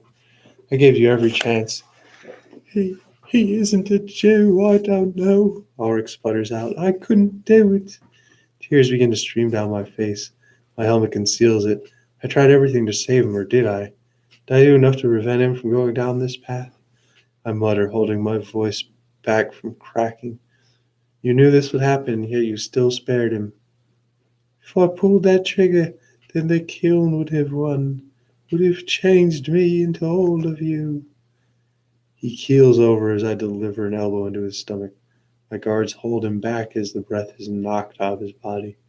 My hand goes to his head and pull him close to my face. The tears stop. I could have saved you, I tell him. Pulled you back from whatever manifested inside you and you didn't see. I did see. He says, you saw it too. You just choose to ignore it. I stand back, looking on with no feeling, thought, or reaction to the scene in front of me. Once again, I'm just a passenger in my own head. The crowd swarms over Ulrich's wriggling body. The ropes come out. The knives come out.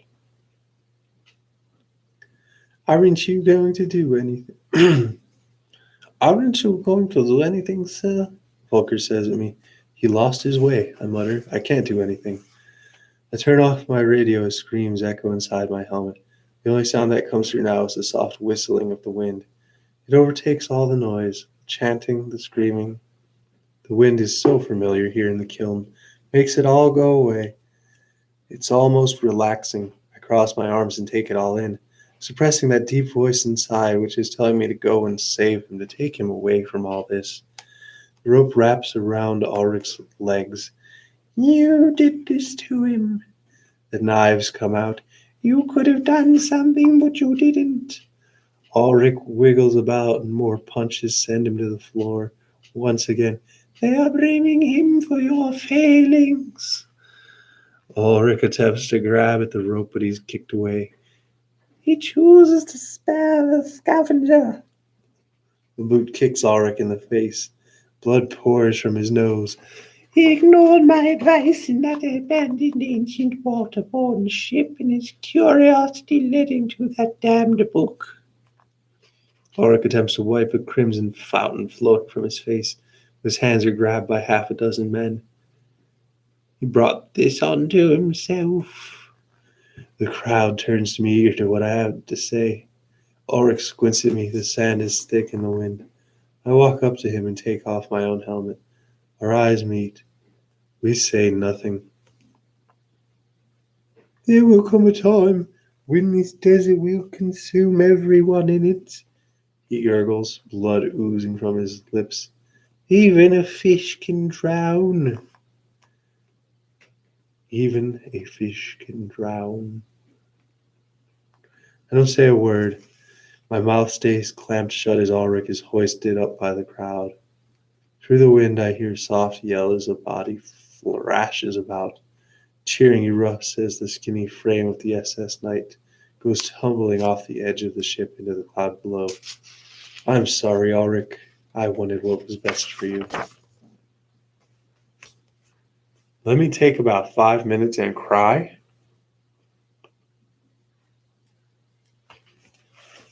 Because Ulrich never wanted to be a part of none of that evil shit. He was just born into it.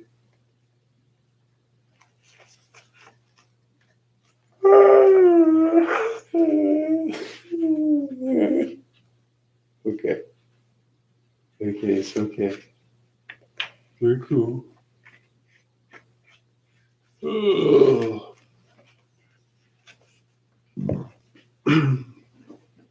And then this next chapter here is pretty short, I think.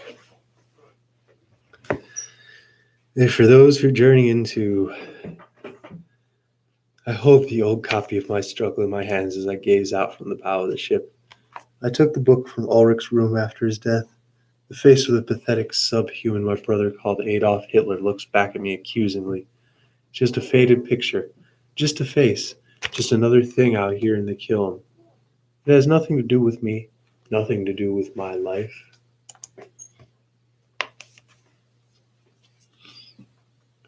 How did Ulrich become so engrossed by this image? So entranced by the so-called Hitler's hypnotic eyes at that? In the end, his confusion and disgust had killed him. As I look at the unfamiliar black-haired portrait of the Reich's eternal legendary Fuhrer, I feel no will to search for answers. No questions arise in my mind about what it signifies. Or if I did indeed have any desire to know more, I have shoved that curiosity deep down inside me, so deep that I don't hear its voice, so deep that I can sleep again. Towers of Eagle Nest 13 are in clear view. They rise over the desert in a magnificent display. Carvings of eagles, the swastika, the blonde, Aryan, eternal Fuhrer, all in full glory of the facade. My brother is dead, and I did nothing to stop it. I looked down at the book again, the book that drove him mad. The unblinking eyes of the man on the cover stare back at me. Do I dare open it? I hold it with two armored gloves, standing at the bow of the ship, high above the flat desert. As I turn the pages, I still can see bits of it have become blotchy from the water, and yet still much of the text is legible. What if this truly was the original My Struggle written by the original Schicklgruber? Would it matter if the contents of the book and our very view of this person did indeed change somehow over the millennia? Does it matter to me?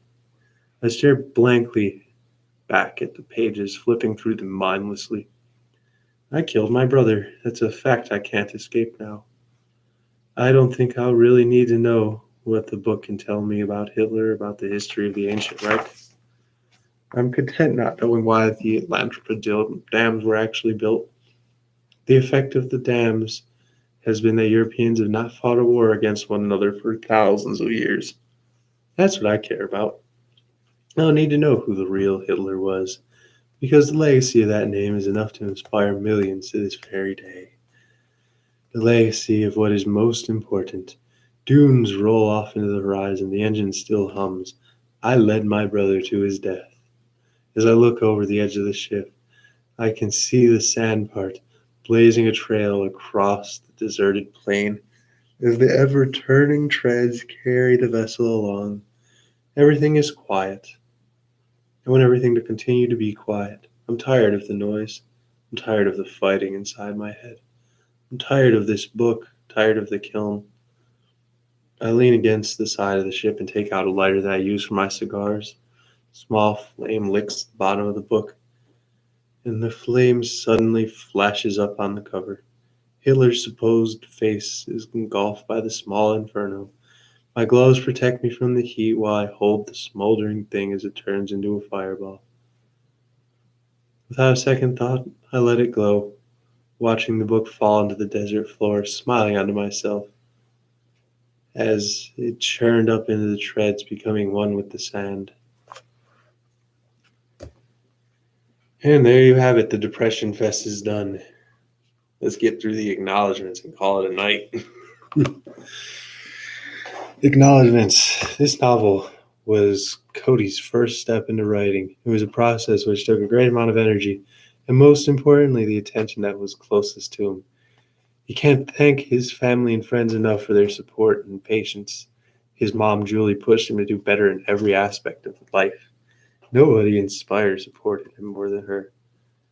She will always be the person that he hopes to be. His brother Tyler bore through hours of conversations detailing the world of Atlantropa and helped shape the narrative from the topics. His father Ken gave some very keen insight as well. His fiancée Izzy he will be forever grateful for the purpose she has given him. You know what? This is getting really, really personal. I think he probably did a little too much. But it just Mango Publishing, Hugo Villabona. Sounds awesome. So he has to thank Caleb, Tyler, Riley, Phil, and Charlie. And then Tristan and Tiger Star as well, because they are fucking awesome. And thanks to you, his community over at the r/alternate history hub. Without the help from everyone along the way, I can theorize with certainty that I would have nothing in this timeline. Thank you all. Okay, so Cody Franklin is the creator behind the YouTube channel Alternate History Hub. As of the summer of 2018, the channel has amassed 1.5 million subs with over 150 million views. Atlantropa Articles is his first foray into a fiction book. The illustrations that follow are his original creations that dictate the views and characters of the world. Cody currently resides in White House, Ohio. Okay, so let's see one more time through these. Cody's art. Best and Redfield. There's Chad Hitler. The Hitler that Hitler was not but wanted to be because he's a poo.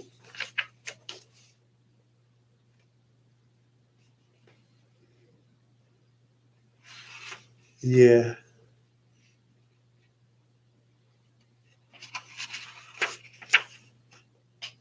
They all wear some crazy helmets and stuff because it's hot. And that's it. That's the end of it. I'm done. I'm glad I got through this for you guys, though. Man. I guess one more time with the shout outs, and then we calling this a wrap. And then I can get started on some awesome Dumas for Leo season. Oh, because we got to show some love for Dumas. But mad love to the r/alternate history Discord. Thanks to Cody Franklin for this awesome book, which all of you, I hope, are going to go get a copy of. Hibbert V. Fimbowers, I'm going to look you up now and try and add you because you came on and talked shit. Octawave, always a pleasure, Octawave. We love you. Mad love to Against the world. Gee. Oh, man. Don't watch Continue, Dog Rose. Dead Mind, Pythagoras. Oh boy, Brittany and Rakim. Marie. There's more people I should be shouting out. Renzo Flutes with the break music. That break music saved us and made this possible. Oh, yes, and the rest of your Japanese gang, too. But thank you all so much for showing up, showing out, doing it big for me. We now have a whole other audiobook to add to our other growing library. Mad love, one love, faux faith, NFA, we out.